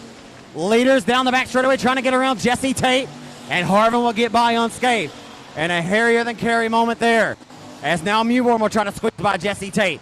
Having a hard time right now, but off before they come. Tate not paying any favors right now to Connor Mewborn. Mewborn continues to say, leave me alone. He'll finally get by now. As one car between the back of the number 36 and Mewborn and the Petronia Neil Kemp's car, driven by Justin Whitehead tonight. Wow, that was hairy. Right in front of your leaders. And that will allow Mewborn to close the gap. Mewborn knocking on the back door. All the way to the back doorstep now comes Connor Mewborn. Everything trying to be thrown at your race leader. Some adversity, but sidesteps adversity, places it into his hip pocket. Gary Harvin working down to it. Working down to it, a little bit of a shot in the shorts that time. It's hitting up at Texarkana. The 16-year-old Connor Mewborn licking his chops, and he's got to run off the exit of 2. Connor Mewborn knocking on the back door. Has yet to find the lane. Harvin still there. Lap traffic up in front of the former of the 21 Morgan Powell off before they come. It's hitting back up at 67, and Connor Mewborn's hanging it out, giving it hell. Will he get the job done tonight? Both of these drivers looking for their first wins of the season. Down the back straightaway, using lap traffic perhaps as a pick. Works to the advantage of Harvin. Does not impede the progress from Mewborn. They'll slide down to the hub of the racetrack this time. And here comes Connor with a slight kiss of contact to the tail tank. To the inside for the race lead. Oh boy. It's a good one tonight here in Mandeville. Oh no.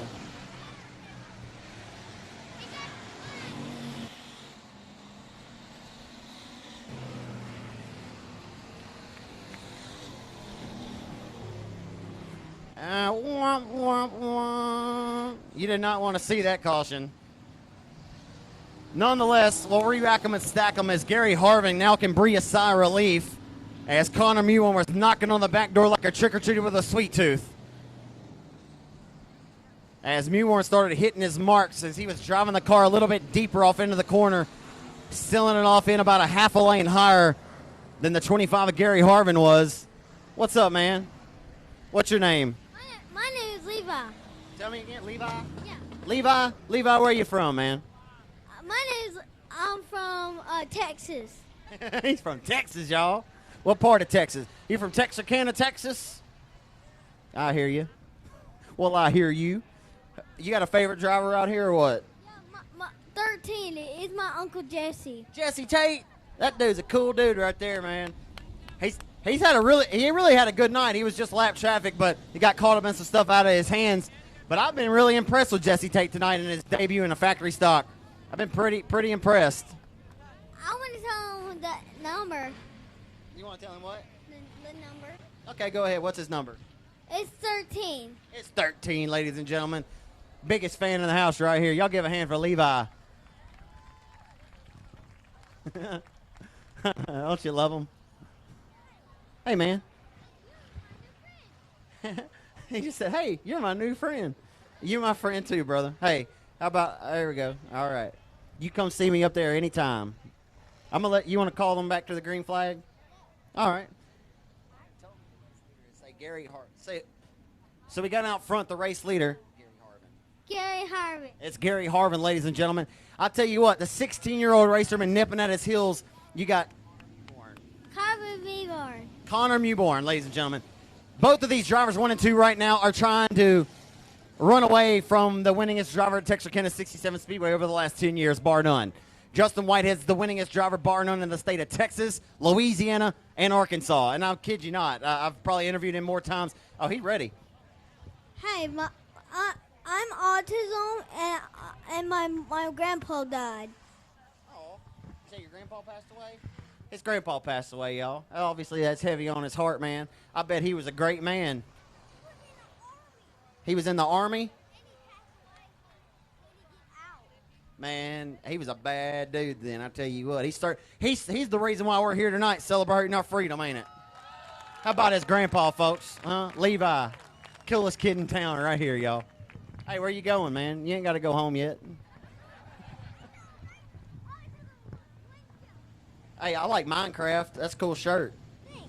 Yeah, what do you know about Minecraft? My Eli could tell you a thing or two about Minecraft, I bet. I want to play it, but it has money in it. Okay. Well, we're going to get this car sitting off the racetrack over here. He's going off on the tow chain. Sorry. How many folks got young kids that listen to rap music? Just be honest. It's all right to admit it, you know.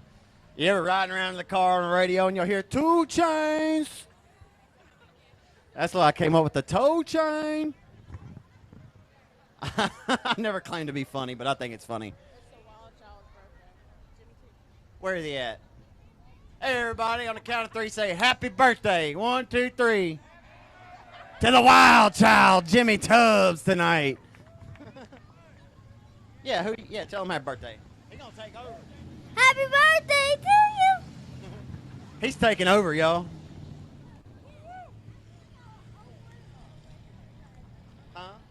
Hey, my dad was a old he's thinking about being a police officer. That's cool too, hey. Police officer, Army, this kid's got it all, folks. Kids say the darndest things. Happy birthday. Hey, let's go. How about Gary Harvin taking back another green flag? Sorry for hollering. We're back underway here at 67. As Justin Whitehead is awfully close and he's there licking his chops. If you ever think Whitehead's just going to give him anything, you're wrongly mistaken. He's ready to snatch the heart right out of his competition again here tonight. His cousin Connor right in front of him in the number 36, who still continues to lick his chops to go to the top rows of 67 now as they work down Main Street. Down the front straightaway into 1. Working down to it. Tick-tock, the race clock goes. And Connor Mewman's going to go to the top shelf. He'll go to the middle line of the racetrack, try to look to rely on that momentum, but Gary Harvin still too strong up front. Here comes Mewborn. He'll drive it all the way back to Interstate 30 into turn number 3. Off of 4 they come. Down Main Street. It's still Gary Harvin with the race lead. But for how long? He's making that car wider than a triple wide trailer right now. Connor Mewborn licking his chops, still has not yet to sidestep him. Whitehead right there licking his chops, sitting in 3rd. If one of these two are to get into any kind of fender bender, Whitehead's there licking his chops. Door for the race lead off of turn number 4. Connor Mewborn hanging it out up top. Look out. And a slight, it'll be 1.5 laps to go when they meet the midpoint of the back straightaway. Whitehead's in tow. Whitehead. Oh, no. And the caution is out. Oh, a little bit of PSG is what we need. A little bit of PSG. Some please stay green. I didn't want to see that caution. It takes these guys a good lap or two to get their momentum wound back up. And y'all ever think Whitehead's just going to let them have it? He ain't going to let them have it. I'd be silly to say he's not going to win this race. I think it's going to be tough for him. Yeah, what? We have a white Honda Accord in the parking lot. Arkansas tag 245 YZH. We need you to move your car, please. White Honda Accord 245 YZH. Move your car, please. 245 YZH Honda Accord. If that is your vehicle, if you could please move it. Thank you, sir, so much for your cooperation in that matter.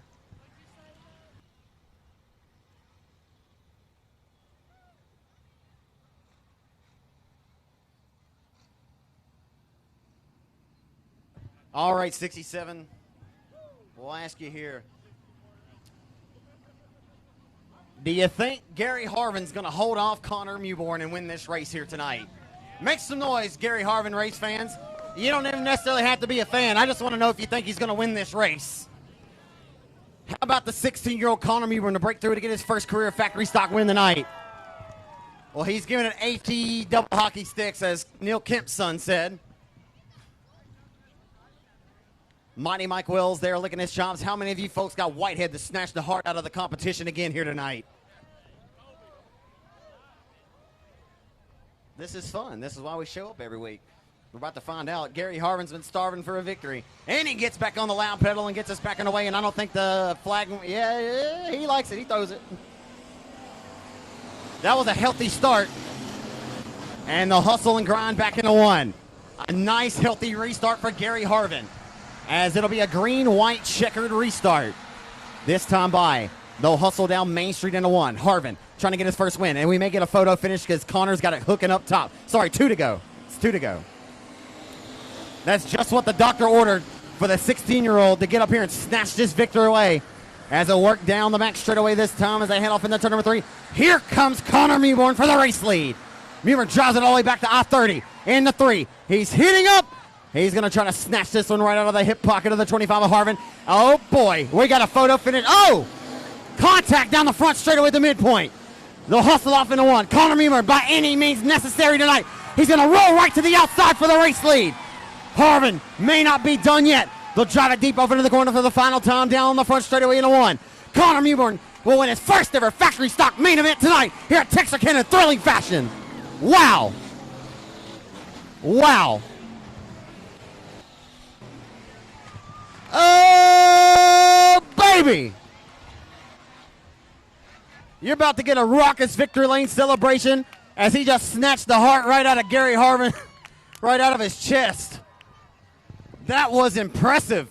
A little bit of slight kiss of contact down Main Street, but that just showed how much he wanted it, folks. He wanted this win tonight. It wasn't that Gary didn't want it any less, but Gary Harvin, but Connor Mewborn, 16 years of age, and a coming-of-age performance tonight. After many a great efforts at the Boot Hill Speedway in Greenwood, Louisiana this season, we'll drive this nickel and dime bodies, A&T delivery, Hadaway towing, and he's got to go to the scales. Well, wait, we'll hold off for just a second. He's got to go to the scales. What a finish, folks. What a finish. You have to feel for Gary Harvin, though, and he was kind of a sitting duck. He made his car wider than a triple wide trailer as long as he could. And Mewborn just found that lane, a half a lane higher up the racetrack, and to not be denied, the young man scaled her off in there all the way to 67 in turn 1, and he drove all the way back to I-30 in turn 3.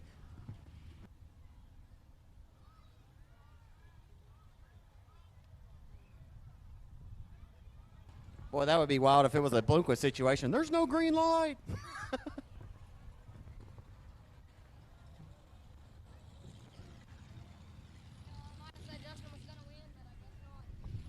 Let him hear you, 67. Well, he rolls the victory lane. I want you to give him another round of applause when he climbs out of the car, too. Hey, be careful now. I've been watching he and his brother Colby all year long. Colby has been pushing the progression. He's won 3 times a boot. And give a hand for him racing 16-year-old Connor Mewborn, his first ever factory stock win tonight. Wow. Connor, this is special, man. Your dad's down here in Victory Lane to celebrate with you. A lot of folks are proud of you. Brian said, "Wheel man." I'd have to concur with him. We've been watching your brother Colby push the progression. He's won 3 times at Boot Hill. You finished second over there. You've been close, just proving that you're here to stay. You're here to belong. Your first really full season in the factory stocks. You started on the front row last week. Some heartbreak. You show up tonight. You gave Gary Harvin all he was worth, man. You pulled the trigger on the white flag lap. What was going through? What were you seeing from your vantage point? What an absolute race that was. Man, I tried to race him as clean as I could. He might be mad that I did that on the front stretch, but I mean, I wasn't. That's the only way I was going to win, you know. And I mean, we had a heck of a race. I mean, I tried to put on the best show for y'all, and we can't do nothing without y'all. So I really appreciate it. Well, you know, every time you get your momentum wound up, the caution would come out. Did you hate to see that caution come out, you know, late in the going? Or did it not really hurt? Obviously, it didn't hurt you too much, but you hate to see it because it seemed like every time you get your momentum wound up, that caution would come out. Well, I don't know if Gary got worse or I got better. I don't know. I mean, the further we went, the better I was, it seemed like. So, I mean, he's kinfolk now. I mean, my brother is, his fiance is Gary's daughter. So, I mean, I try to race him as clean as I can, And you hate to take one away from Gary. I call him Starving Harvin. He's been starving for that victory. You don't like to take one away from Justin because he's won so many. But, I mean, it doesn't matter who you took it from. You took it, man. You got up on the wheel. Like I said, your dad said wheel, man.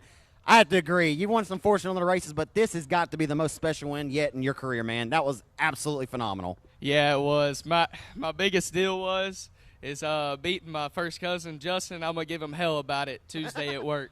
Let's hear about all the great folks that help you out in this 36 car. My dad is the top of the list. I mean, he does everything for me. Chuck at Best Engines. I mean, I work for him. He does everything for me. And Nickel and Dime Bodies, Best Engines, of course, and then Leishman Flooring, Hadaway Towing and Collision, Harold's Transmission, of course. And I can't thank everybody enough that helps me out. Final thing. What does it mean to you, the Mewborn family, your third-generation racer, to carry on what your dad's like? You're wearing his old fire suit, man. When you go home and this soaks in, you're laying in bed tonight, you got your first win, and this is the most competitive class, I say, anywhere in the country. To get your first one, to carry on that family tradition, man, has got to be special for you. Oh, it's awesome. I mean, it's an addiction. I swear. I mean, it costs a lot of money, and I can't get out of it. It eats me alive. I'm proud of you, young man. Great job tonight. Thank you, sir. Give it up for him, ladies and gentlemen. Connor Mewborn gets his first factory stock dub tonight. Think you just made some race fans, too. You might need to get some T-shirts. If you're going to win your first one, you might as well make a last lap pass.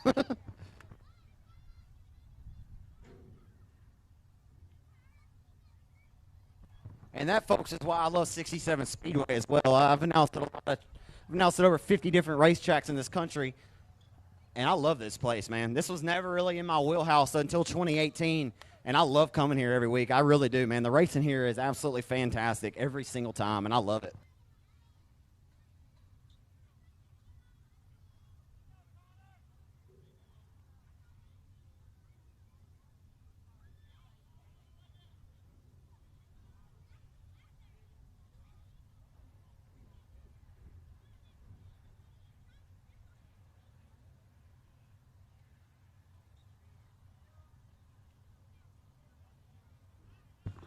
Ray, do me a favor so he can soak it all in. Give Connor Mewborn another round of applause. He climbs back behind the wheel here.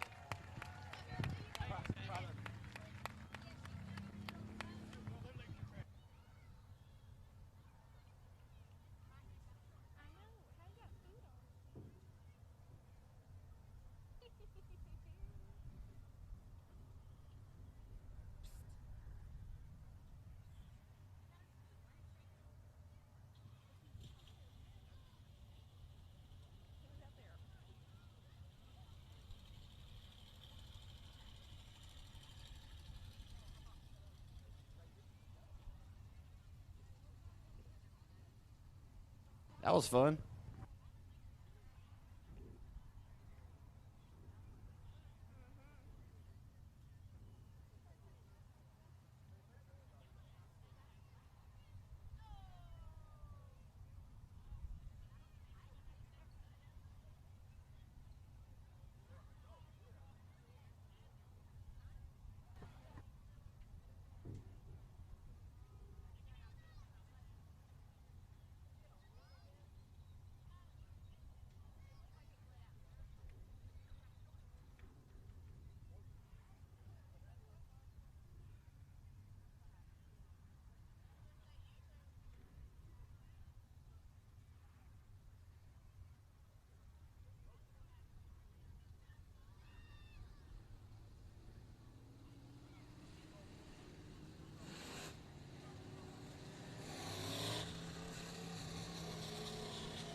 Real quick, I want to wish a big happy 21st birthday to Miss Becky King. Happy 21st birthday, Miss Becky King.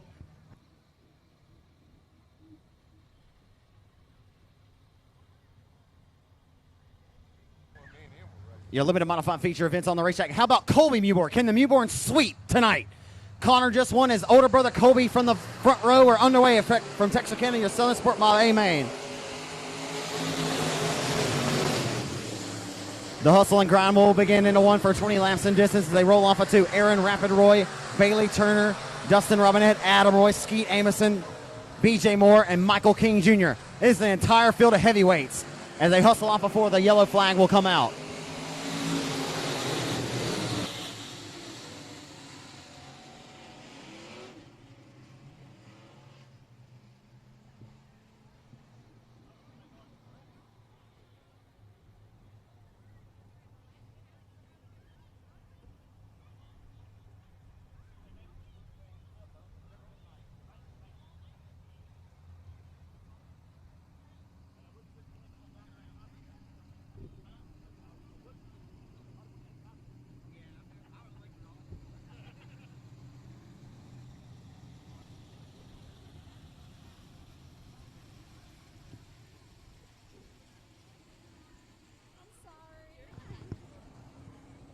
So racked and stacked, Colby Mewborn trying to pick up a dub and put the Mewborn family in Victor Lane twice tonight. Outside's Leary, Texas racer Bailey Turner in the 24B. Inside two is the 8-time track champion of the Texarkana Emergency Center Presto Magic Clean DE Wraps number 35 of Aaron Roy. Rapid Roy in 35 out of Red Lick, Texas. Outside of him, it's Dustin Robinette and two are the two-time reigning track champion. And the two is Adam Roy, Ski Amison, and F5. Michael King Jr., the lights are out, we're underway as they hustle and grind into one. We'll see what Aaron Roy can do. Bailey Turner's going to get the whole shot of the advantage on the outside line and roll to his inside of Skeet Amison, just dethroned the number 2 car to roll up inside of the top 5. Look at Skeet Amison rolling to the outside of Robinette. Went a little too high, wide, and handsome that time as they roll off a 4 down the front way back into turn number 1. Colby Mewborn, right where he left off here from last Friday night. Knocked the left front off that race car after a hell of a battle with his cousin Justin Whitehead as Dustin Robinette's just rolled by to go to third.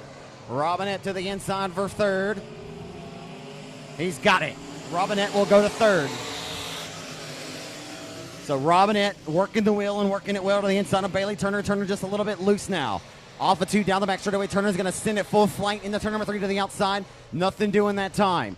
As Colby Mewborn trying to put a pair of 36s back to Victor Lane between the factory stock and the limited mod. As the 35 numerically comes in front of 36 for what it's worth. But Roy, the 8-time track champion, gonna have to use lessons learned from his father tonight. Here comes Aaron Roy driving it all the way back to I-30 before he turned left. He'll drive it all the way deep off into one. Aaron Roy's got it digging tonight. The IRP Effect Series chassis built by Jason Ingalls. And Aaron Roy's got the RPM power built by his father, barking like a big dog underneath the hood tonight. And here he comes. He's going to drive it deep over into the corner for a slight job maybe for the race lead. Nothing doing yet. Colby Mewborn feels the pressure. He'll drive it all the way up to the top shelf of the roof. Went higher than Willie Nelson on a cross-country tour that time. They roll back into one. Aaron Roy up top where Grandpa keeps the good bourbon. Off the 2 down the back straightaway. Aaron Roy going to send it up full throat into turn number 3. Oh, baby, on the edge of disaster. And Aaron Roy's going to take the race lead maybe off of 4, and he does. In a power move to the outside of the 67 Speedway for the 8-time track champion, Aaron Roy. In a power move if I've ever seen one here in Mandeville, Arkansas. Hello and goodbye. Sit down and take a seat, Colby Mewborn. The 36s may not be going back to Victor Lane because 35 has other plans. RSVP, Victor Lane for 35 of the Texarkana Emergency Center Presto Magic Lane DE Wraps. RPM Performance Power number 35. Aaron Roy just threw him right over his shoulder. Into turn number 3.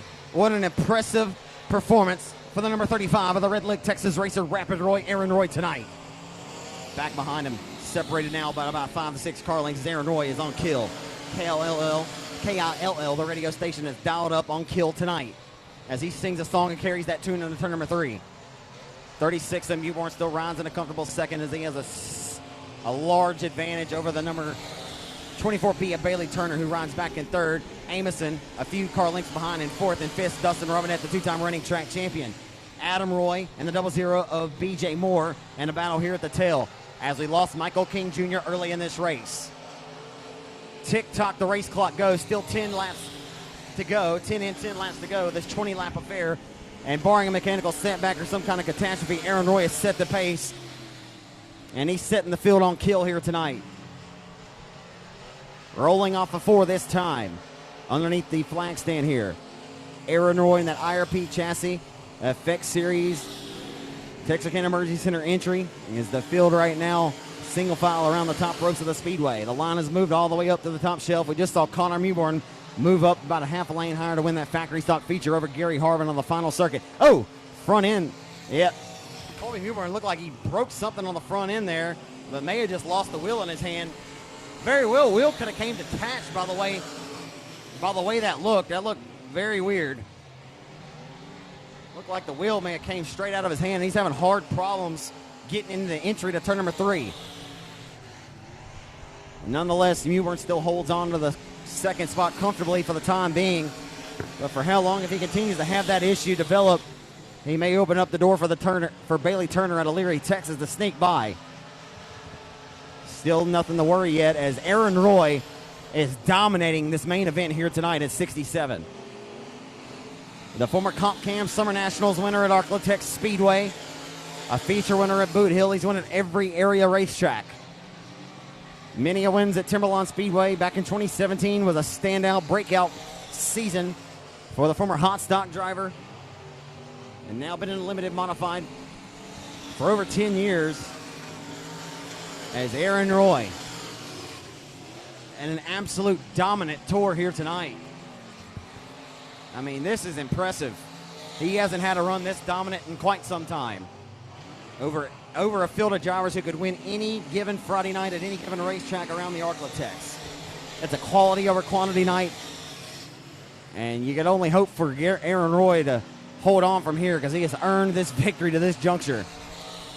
If anything terrible or bad or some bad luck were to happen, you know the 35 car struck, and he struck hard tonight as he has struck gold.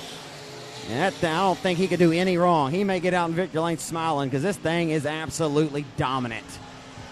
That's all there is to talk about. And nonetheless, we'll look at this battle over here, Valerie, in the turn number 3 and off of 4 as they come to 2 to go for the battle for the 00 of Amison and F5 and the 00 of BJ Moore. And that's the best battle right now on the racetrack developing here as we work down to the white flag this time for Aaron Roy out of Red Lake, Texas.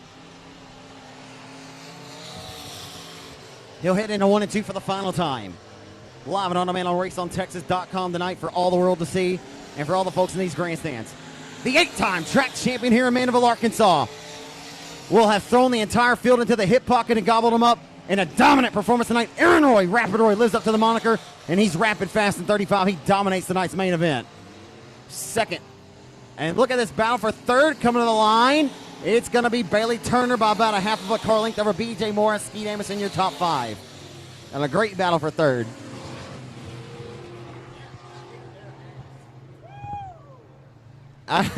Aaron kicked. He just took the competition and bent him over his knee and took him right to the woodshed.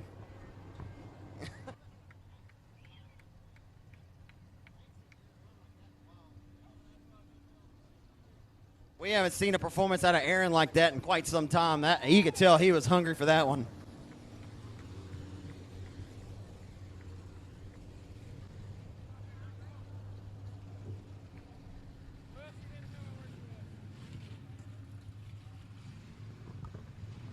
This is going to feel good for Aaron. He's had some hardships, some bad luck the last couple seasons. He got a breakout year in 2017 in this division where he won at every single area racetrack, Arklatex, Boot Hill, Timberline here at 67. Oh, wow.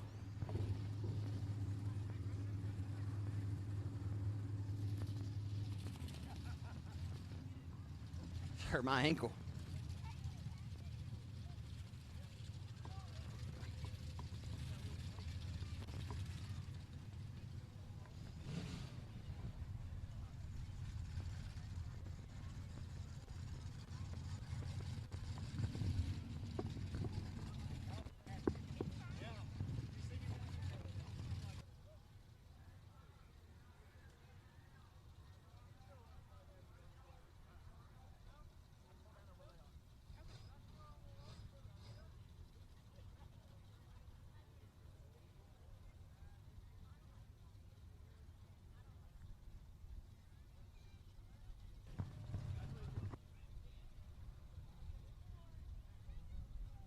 Ethan Hines, track steward down here, just told me when I was talking about Colby Mewborn when he looked like he lost the handle down there in 1 and 2, and he kind of overcorrected the car. He says the window net came down and got caught in the steering wheel. You're like, oh. And rolling the advanced powder coating victory lane tonight, ladies and gentlemen. Give him a round so he can hear you when he pulls in. But y'all be sure to hold and say some applause for when he climbs out of this car. He's got a grin on his face from ear to ear.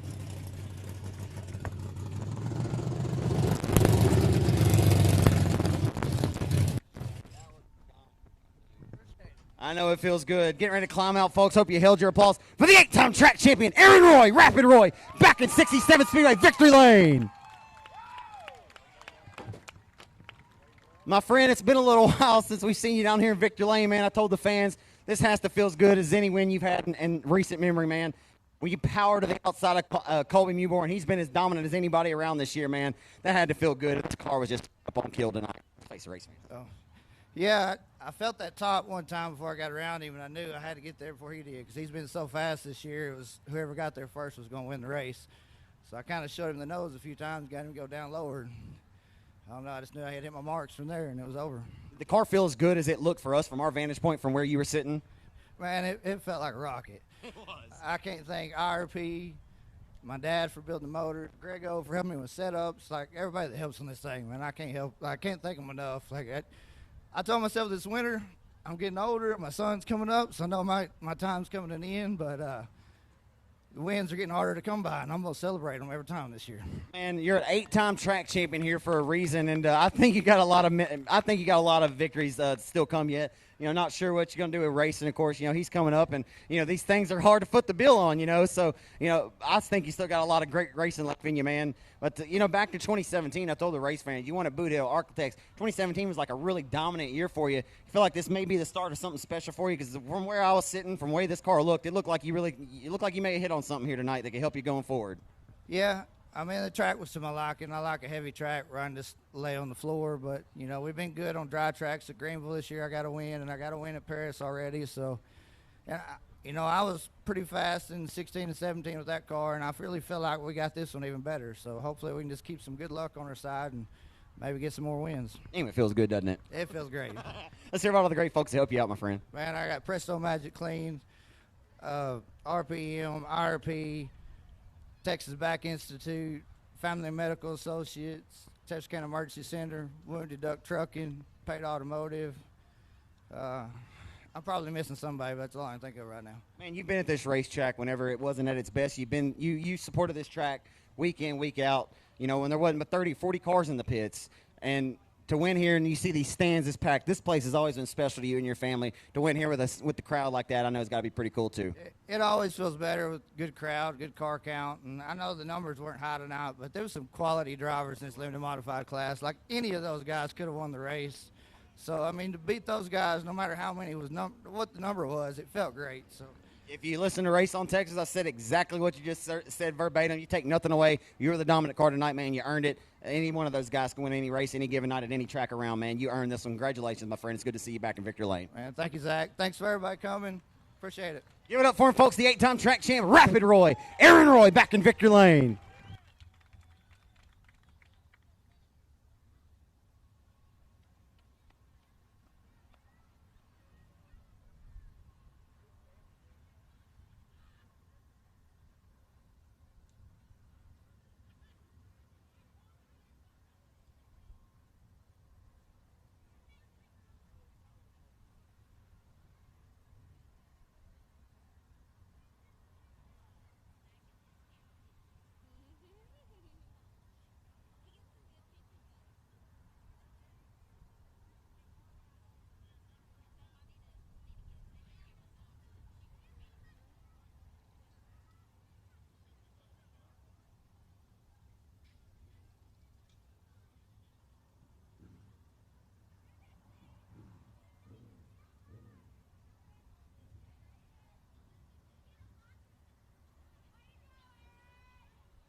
Give him a hand one more time, race fans, so he can soak it all in. Aaron Roy, your limited modified feature winner tonight.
Your crate late model main event is on the racetrack, and the lineup will look like this. On the pole position tonight out of Houghton, Louisiana, driving the Black Diamond Racing chassis number 54G. That'll be Garrett Gibson. And they're running for RaceOnTexas.com Breakout Driver of the Year. He has a pair of seconds at the Revolution Park this year, a top 5 at Boot Hill. And looking to get his first career win of the crate late models tonight is Garrett Gibson in 54G out of my hometown of Houghton, Louisiana. And your pole sitter tonight, in the Integra Shocks and Springs, Kenneth High Performance, WW Timber, Healthcare Express, Team 5 Enterprise, number 5 is the Black Diamond chassis for the Catman, John Mitchell in 5. Inside, starting third in the Swain Construction, Lucas Oil Racing Products, Advanced Powder Coating, Black Diamond chassis, house car number 15 for Clayton Stuckey out of Blanchard, Louisiana. Again, race fans, you're healthy and able and willing to do so if you get up on your feet and make some noise for the Crate Lake models tonight at Texarkana 67 Speedway here in Mandeville, Arkansas. Everybody up on your feet if you can and give these guys a nice send-off. I promise you, it never gets old. Thank you. So outside of Clayton Stuckey tonight, the driver to the AB Performance, Bubba Green Towing, Black Diamond chassis number B17, the freight train from Farmerville, Louisiana. It's B-Ball, Brendan Ball, and B17 will be looking to live up to his moniker and roll like a locomotive to victory lane. Inside of 3, the Height Side Hustler, Jamie Burford in the Black Diamond Racing chassis, Rawhide. Tommy Dowden Logging, sponsor number 19. So we're ready to go for 20 laps, and this is your crate late model main event is underway off of turn number 4. Tim Eves in the number 4 JC, Black Cat Chris Franks, and Alan Brown in the 148. We're underway and hustling into 1 under the gun.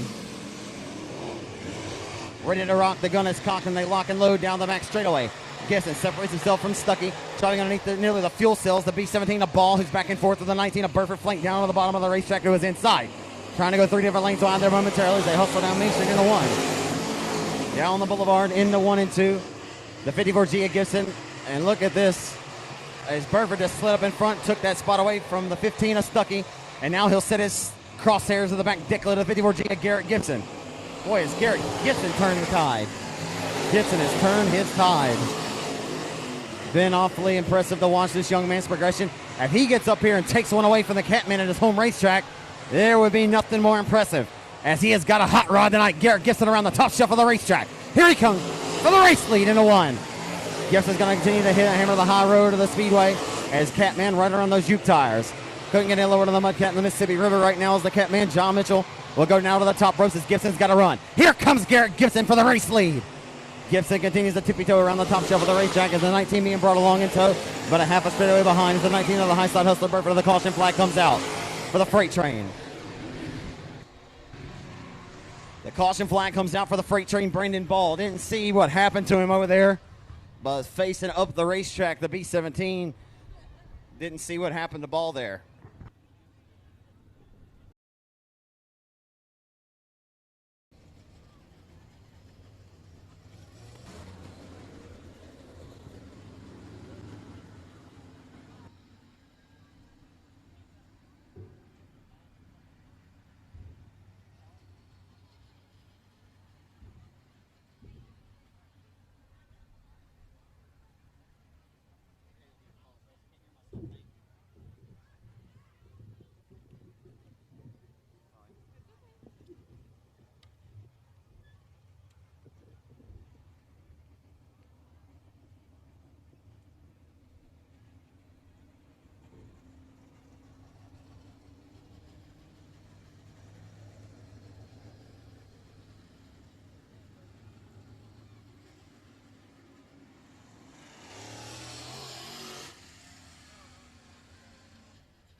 And a very impressive performance at this juncture by the 54G of Garrett Gibson, who has never won a main event in the crate late model division. Tonight very well may be his night as he has turned the tide in his racing career. A driver will start off beginning in the rookie factory stocks, the beginner factory stocks, around 2013 or so. And, man, he's been nothing less than stellar. If he gets up here and takes one from John Mitchell in his hometown at his home racetrack. I mean, nothing really any more impressive than that, as that's a feat to be tamed, as Mitchell right now leaving right where he left off after his victory last Saturday night at the Arklatex Speedway in Vivian, Louisiana.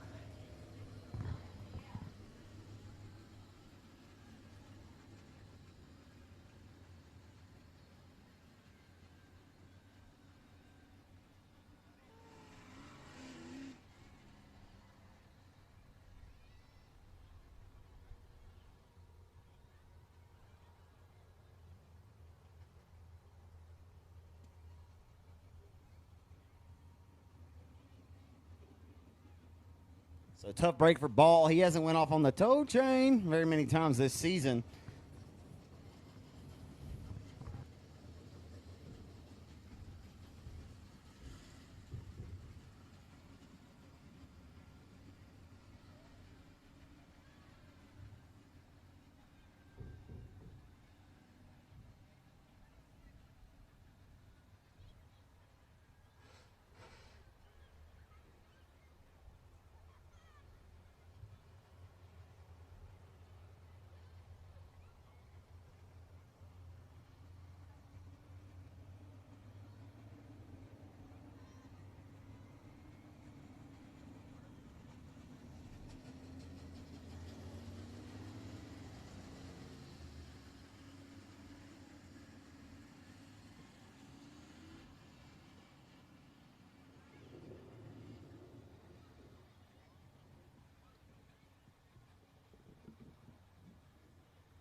Going back green this time.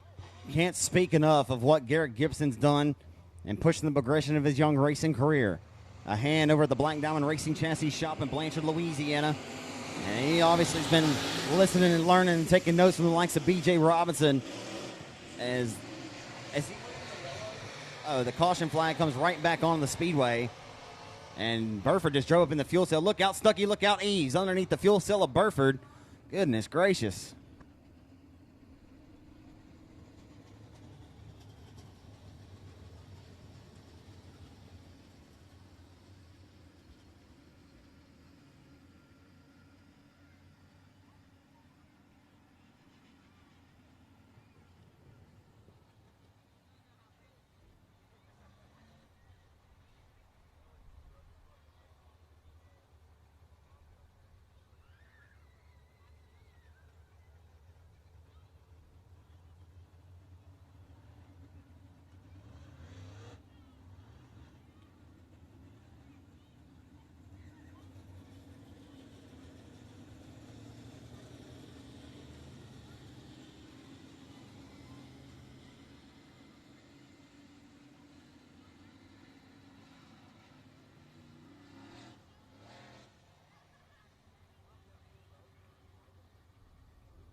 The Catman, John Mitchell, looking to hold on here at the home stretch tonight. Garrett Gibson been awfully impressive, looking to nip at his heels, and we're back underway off of turn number 4 here at 67.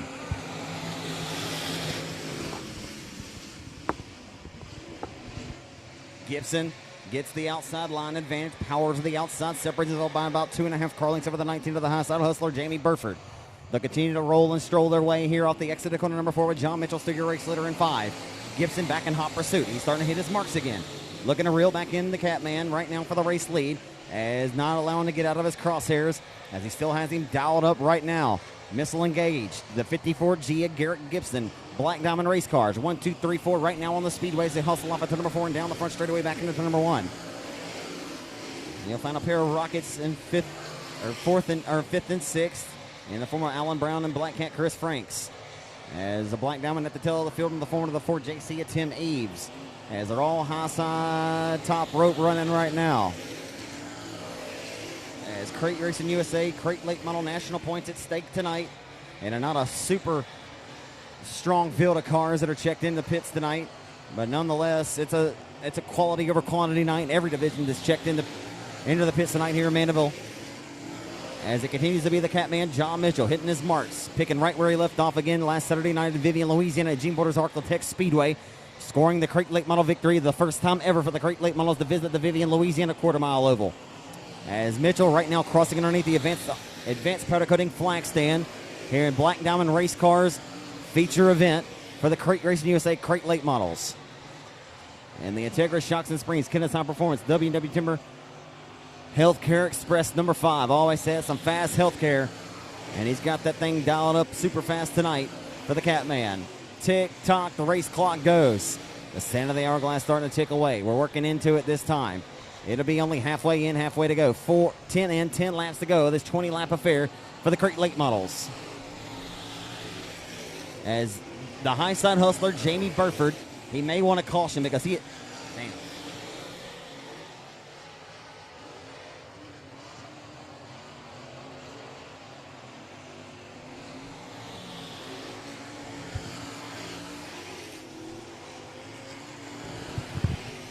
As if Burford were to get a caution, he may be a little bit more lethal because he's reeled in the 54G of Gibson, and he's found just a little bit more. That's why we call him the high slide hustler. He knows how to hustle that high shelf of a racetrack maybe better than anyone. He may not end with much of a right side spoiler or a rear quarter panel. As I say that, he makes a liar of me and loses a little bit of wholesale there. As Burford living it on the edge of disaster. He'll live or die trying. That is for sure. And leaving zero zilch down on the table. That he'll get up there and hustle that bad baby. The tick-tock, the race clock goes. Sand of the hourglass, as I say, is beginning to evaporate here. And it's all John Mitchell all the time with some cat scratch through tonight. He continues to claw and scratch his way around the home racetrack tonight. John Mitchell trying to get one for Team 5 Enterprise and WW Timber and Billy White and Healthcare Express. As Gibson, though, in a stellar performance nonetheless to this point, to say that he can go home and he's been running with these guys is just a feather in the cap. There was one point where Garrett Gibson was, and this is no shot at him, he would tell you the same. He was a back marker running in factory stocks. This dude's up here hustling around with John Mitchell and Jamie Burford. That's a nice sandwich to be in. Can't say enough about Garrett Gibson. Double G is digging the night. He's about to be a triple OG if he can win this race. As he's working down the back straightaway to turn number 3, I tell you what, he's getting closer to the 5 of John Mitchell. Maybe Mitchell's just not quite hustling the car because he probably doesn't need to, as he may not like what he sees at the proverbial rearview mirror. The only thing working to his advantage right now is the laps are getting ticked off, and he's only got 2 more trips to go this time. But Double G is certainly chipped in a little bit closer as it's 2 laps to go this time by.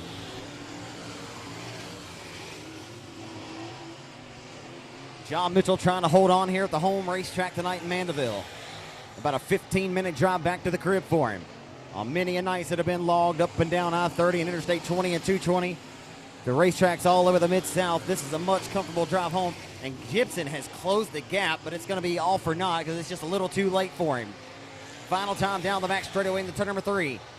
Gibson's there, knocking on the back door. I'll tell you what, And the checkered flag will come out. Back-to-back victories for the Catman, John Mitchell in 5.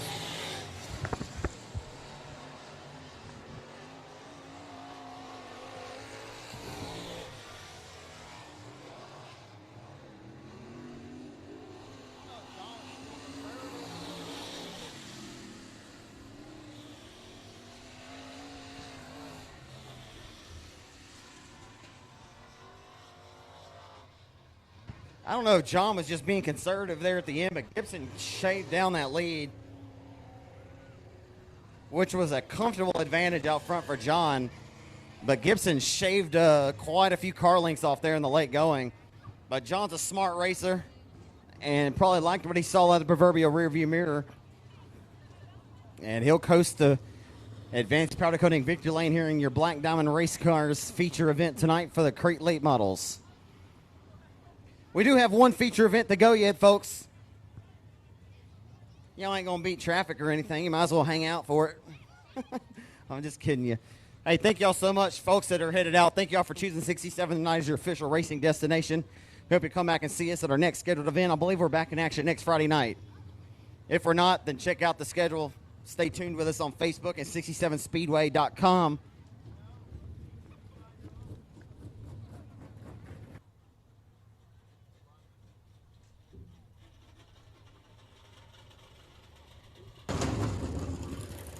For all of you folks that are still here, that would mean a lot to John if y'all can hang out and give him a nice round of applause here in front of the hometown fans tonight.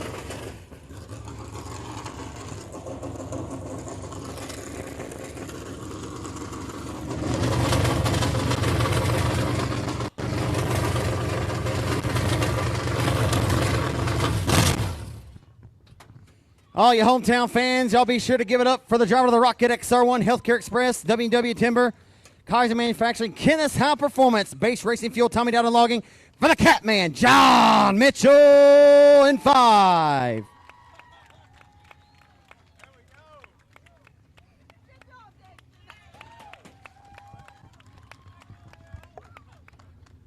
John, it's always special to win here in front of the hometown fans. You won. Carried some momentum in after winning at Arklay, Texas Speedway last Saturday night, man. It seems like you got this Crate Late Model program pretty well on kill right now. Yeah, our car's been pretty good here. We've been on some new stuff the last few weeks, and you know, just trying to come out here and support Duke and the Wiznats on this racetrack, and hopefully get this car count built up. This class is coming around. There's going to be a lot of them. There's a lot of them coming up here, and you know, we'll get better 15, 20 cars, hopefully. Yeah, like Aaron Roy said in the Limiteds, man, I mean, any one of those guys, those 8 or 9 that are on the track could win any given Friday night. Just like a lot of these guys, and Garrett Gibson's turned the corner, and, you know, Jamie Burford, Brandon Ball's in there. I mean, you got some tough customers out here, man. You can't leave nothing on the table out here. Yeah, you know, anybody right now is good. I mean, you know, they don't give these races away anymore, so, you know, technology's come a long way, and, you know, good drivers, and, you know, it's big to get these wins when you can.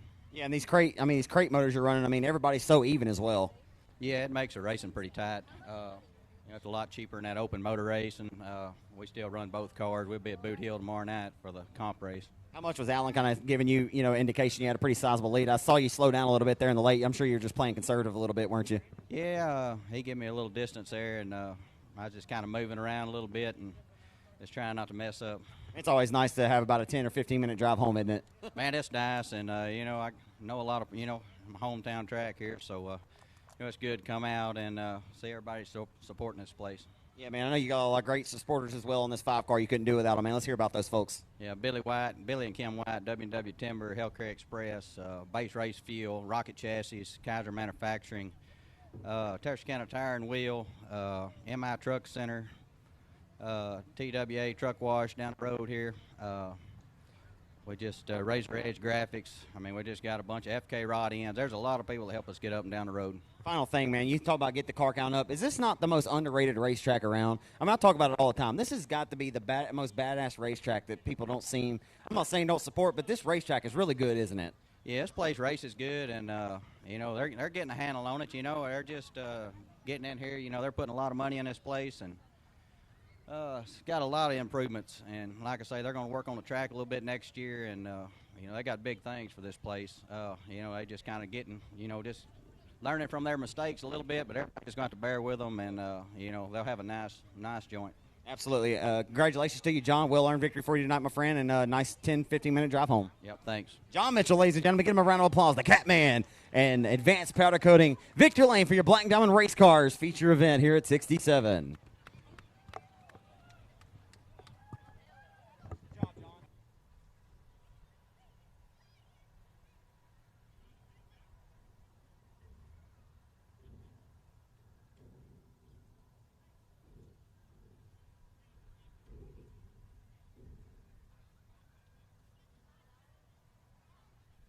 One more main event to come, the 4 cylinders, which should be a dandy. If y'all remember that heat race earlier tonight, that was 3 wide for the lead coming down to the wire with Brian Geis and Dakota Cooper. That should be fun to see here shortly.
Blame it all on my roots. I showed up in boots and ruined your black tie fair. The last one to know, the last one to show. I was the last one you thought you'd see there. And I saw the surprise and the fear in his eyes when I took his glass of champagne. I toasted you and said, honey, we may be through, but you'll never hear me complain. 'Cause I got friends in low places where the whiskey drowns and the beer chases my blues away. And I'll be okay. I'm not big on social graces. Think I'll slip on down to the oasis. So I've got friends in low places.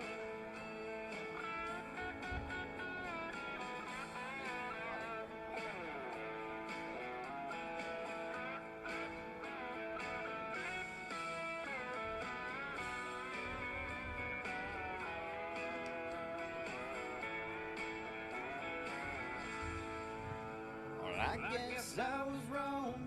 I just don't belong. But then I've been there before. Everything's alright. I'll just say goodnight and I'll show myself to the door. Hey, I didn't mean to cause a big scene. Just give me an hour and then I'll be as high as that ivory tower that you're never down. 'Cause I got friends in low places. Your 4-cylinder feature event is on the Speedway.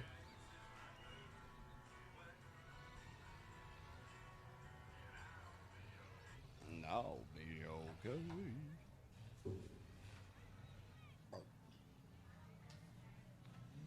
On the pole tonight of your 4-cylinder main event, it's going to be the driver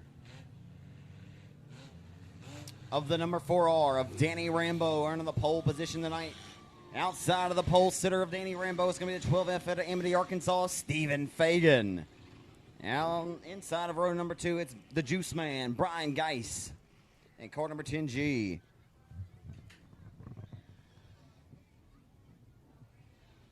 Where's Lauren Cromer? Converse sent me a message. Oh, she's back there. I see.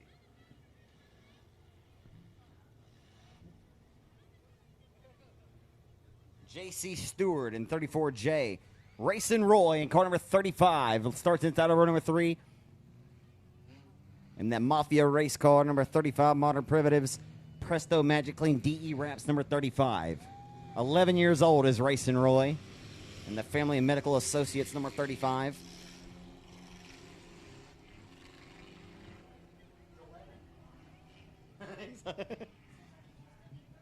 Yeah. I know it.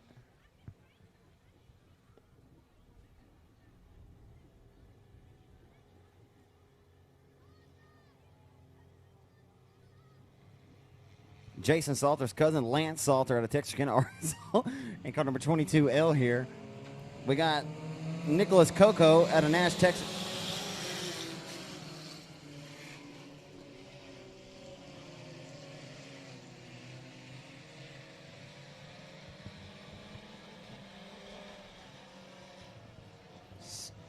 We're underway and under the gun as they hustle. In the 3 and 4, we got contact with Fagan. Oh, wow, what a move for the 3L car to avoid that disaster. Holy smokes, hold the phone.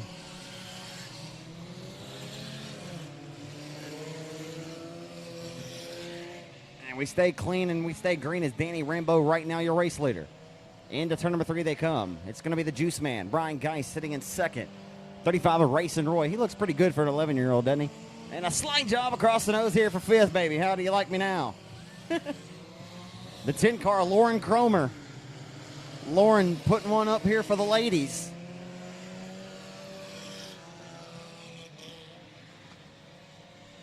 Racing Roy losing a lot of steam down the back straightaway. Looked like he lost a lot of drive there. I think something may be going wrong with the car.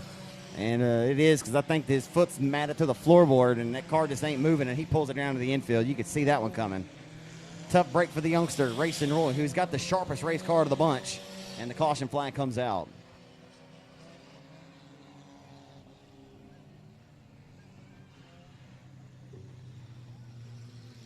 Right front flat tire there on car number 34J, J.C. Stewart.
to turn number 3, they head.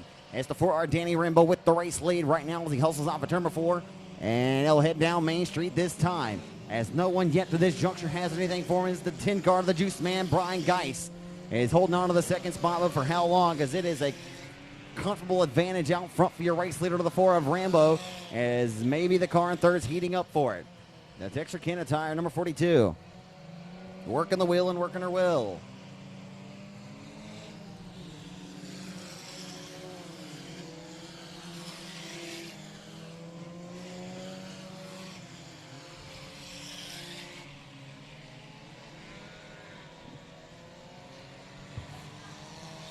The 42 car, Jeremy Tussey, rides in the third spot.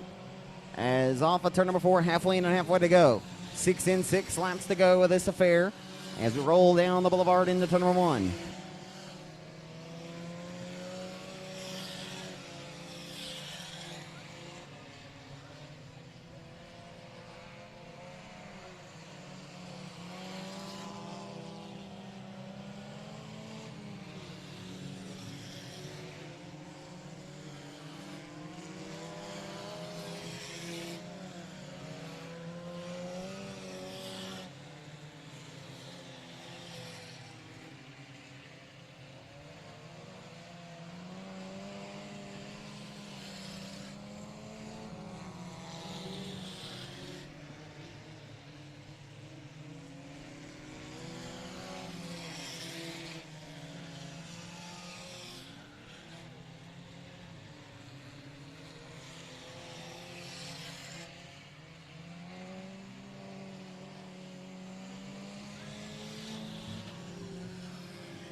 Look out down the back straightaway. The 12 of Fagan is limping like a lame duck down the back boulevard. Oh, my goodness. And Brian Geist just wheel hopped the lap traffic of the 22L car. 2 laps to go.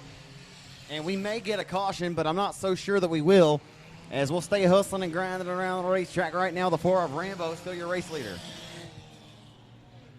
The white flag will be set to wave this time by down the boulevard. And the caution comes out.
So we'll have a green-white checkered restart here in your final race of the night for the front-wheel drive 4 cylinders as Danny Rambo being your longtime race leader. Brian Geis in the 10 car ran the right side rear quarter of the 22L, the lap traffic that was way off the pace there, and he ended up over there in Mr. Hickey's hay meadow, or whatever Cole Burleson likes to call it.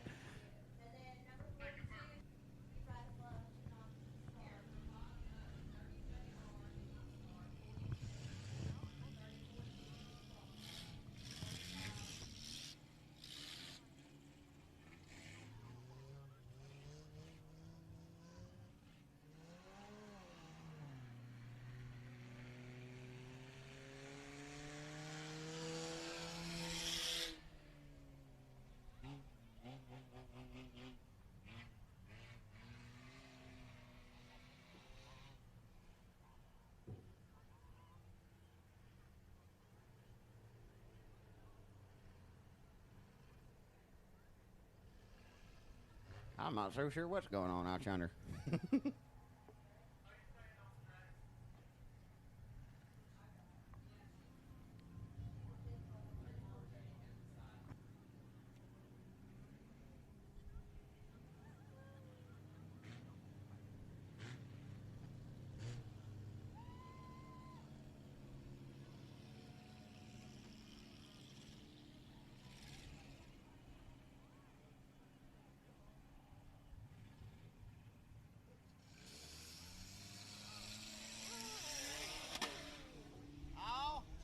Oh, look out for that pole.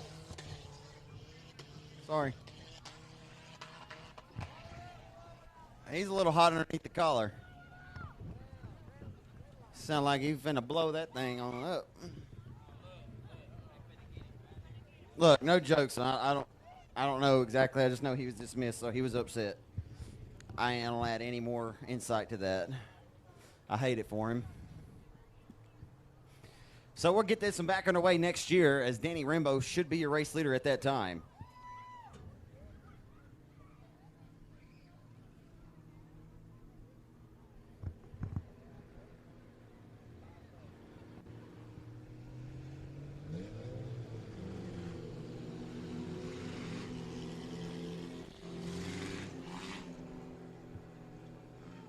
As Ike Clanton says on Tombstone, turn him loose.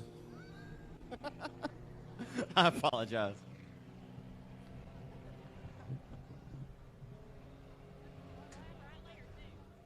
Let them cowboys loose. All right, the 4R, Danny Rambo, going to look to how to hold on and get this victory if he's led every single lap to this juncture. The lights are out. We're backing away here at 67 Speedway, your final race of the night. Only 2 more trips around.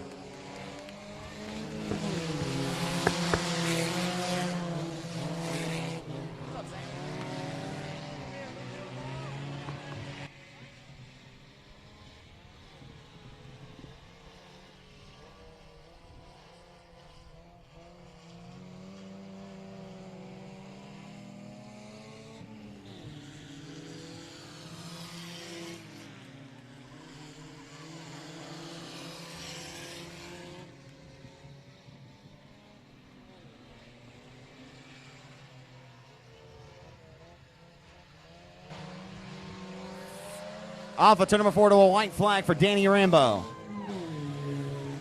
as he'll hustle into 1 and 2 for the final time here tonight. As he's held off all comers after a hell of a heat race battle earlier on in the 4-cylinder first heat of the night, he'll ride the wave to victory lane for the final time on the turns 3 and 4. Driving the 4R tonight, former Halloween Havoc winner and Spooky 30 winner, Danny Rambo wins night number 2 of the return to the grand opening of 67 Speedway.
So climbing out in 67 Speedway victory rating. How about a hand for Danny Rambo in car number 4R?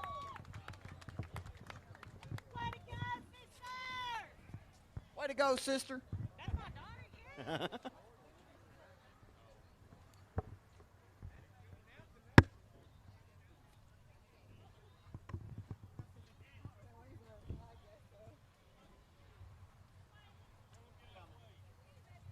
I'm sorry, I'm trying. But I'm trying to get over this hump. Whoa. Danny, I tell you what, man, you set yourself up for this performance to get this thing to victory lane tonight after that amazing battle in the heat race earlier tonight. Let's go back and talk about that a little bit. That 3-wide battle, man, that's what this stuff's all about, it, man. That was an absolute bass, I'm sure, from where you were sitting. Man, that was a great race to me. Had fun. Yeah. Highlight of the night. Oh, yeah. Yeah, because this feature race, man, I'd be honest, you had this thing sewed up in the bag like, from the drop of the green flag. I mean, I know you're never too sure. You don't actually have a rearview mirror in there, but this thing was pretty well on kill tonight. Oh, yeah. It was running great for the first time ever. Absolutely. It feels good to get back to victory lane here at 67, doesn't it? Yeah, real great. Let's hear about all the folks that help you out. My whole team, my family, TK Outlaws, wife, and, I mean, guess everybody support us through everything. I see Morgan Powell down here. Where's Justin Converse? And I know he's here. I see his wife there. Where's his hot rod at? At home. All right, he better be back. I want to drive it when you get it back together, but anyway, it'll probably be destroyed again and back under construction. But nonetheless, man, anybody additional or, I mean, how many years you been racing this deal now? About 6, 5. About 5 years. Absolutely, man. You know, it just popped in my head real quick because I was thinking Cole Derrick. What was his number 4? 4G. 4G. I see the 4R, 4G. You know, I just thought of Cole, and I don't know what I have to say. I miss watching you guys race, man. Cole's somebody we all miss. Yeah, man. He was a cool dude, man, and I miss him too. You know, I thought about because he won night number 1 to open up the season 2 years ago, so I was just thinking about that off the top of my head. But, man, it's always good to see you in Victor Lane, Danny. Class act, man. Congratulations. Right, man. Appreciate it. Danny Rambo and Victor Lane tonight, ladies and gentlemen. How about a hand for him?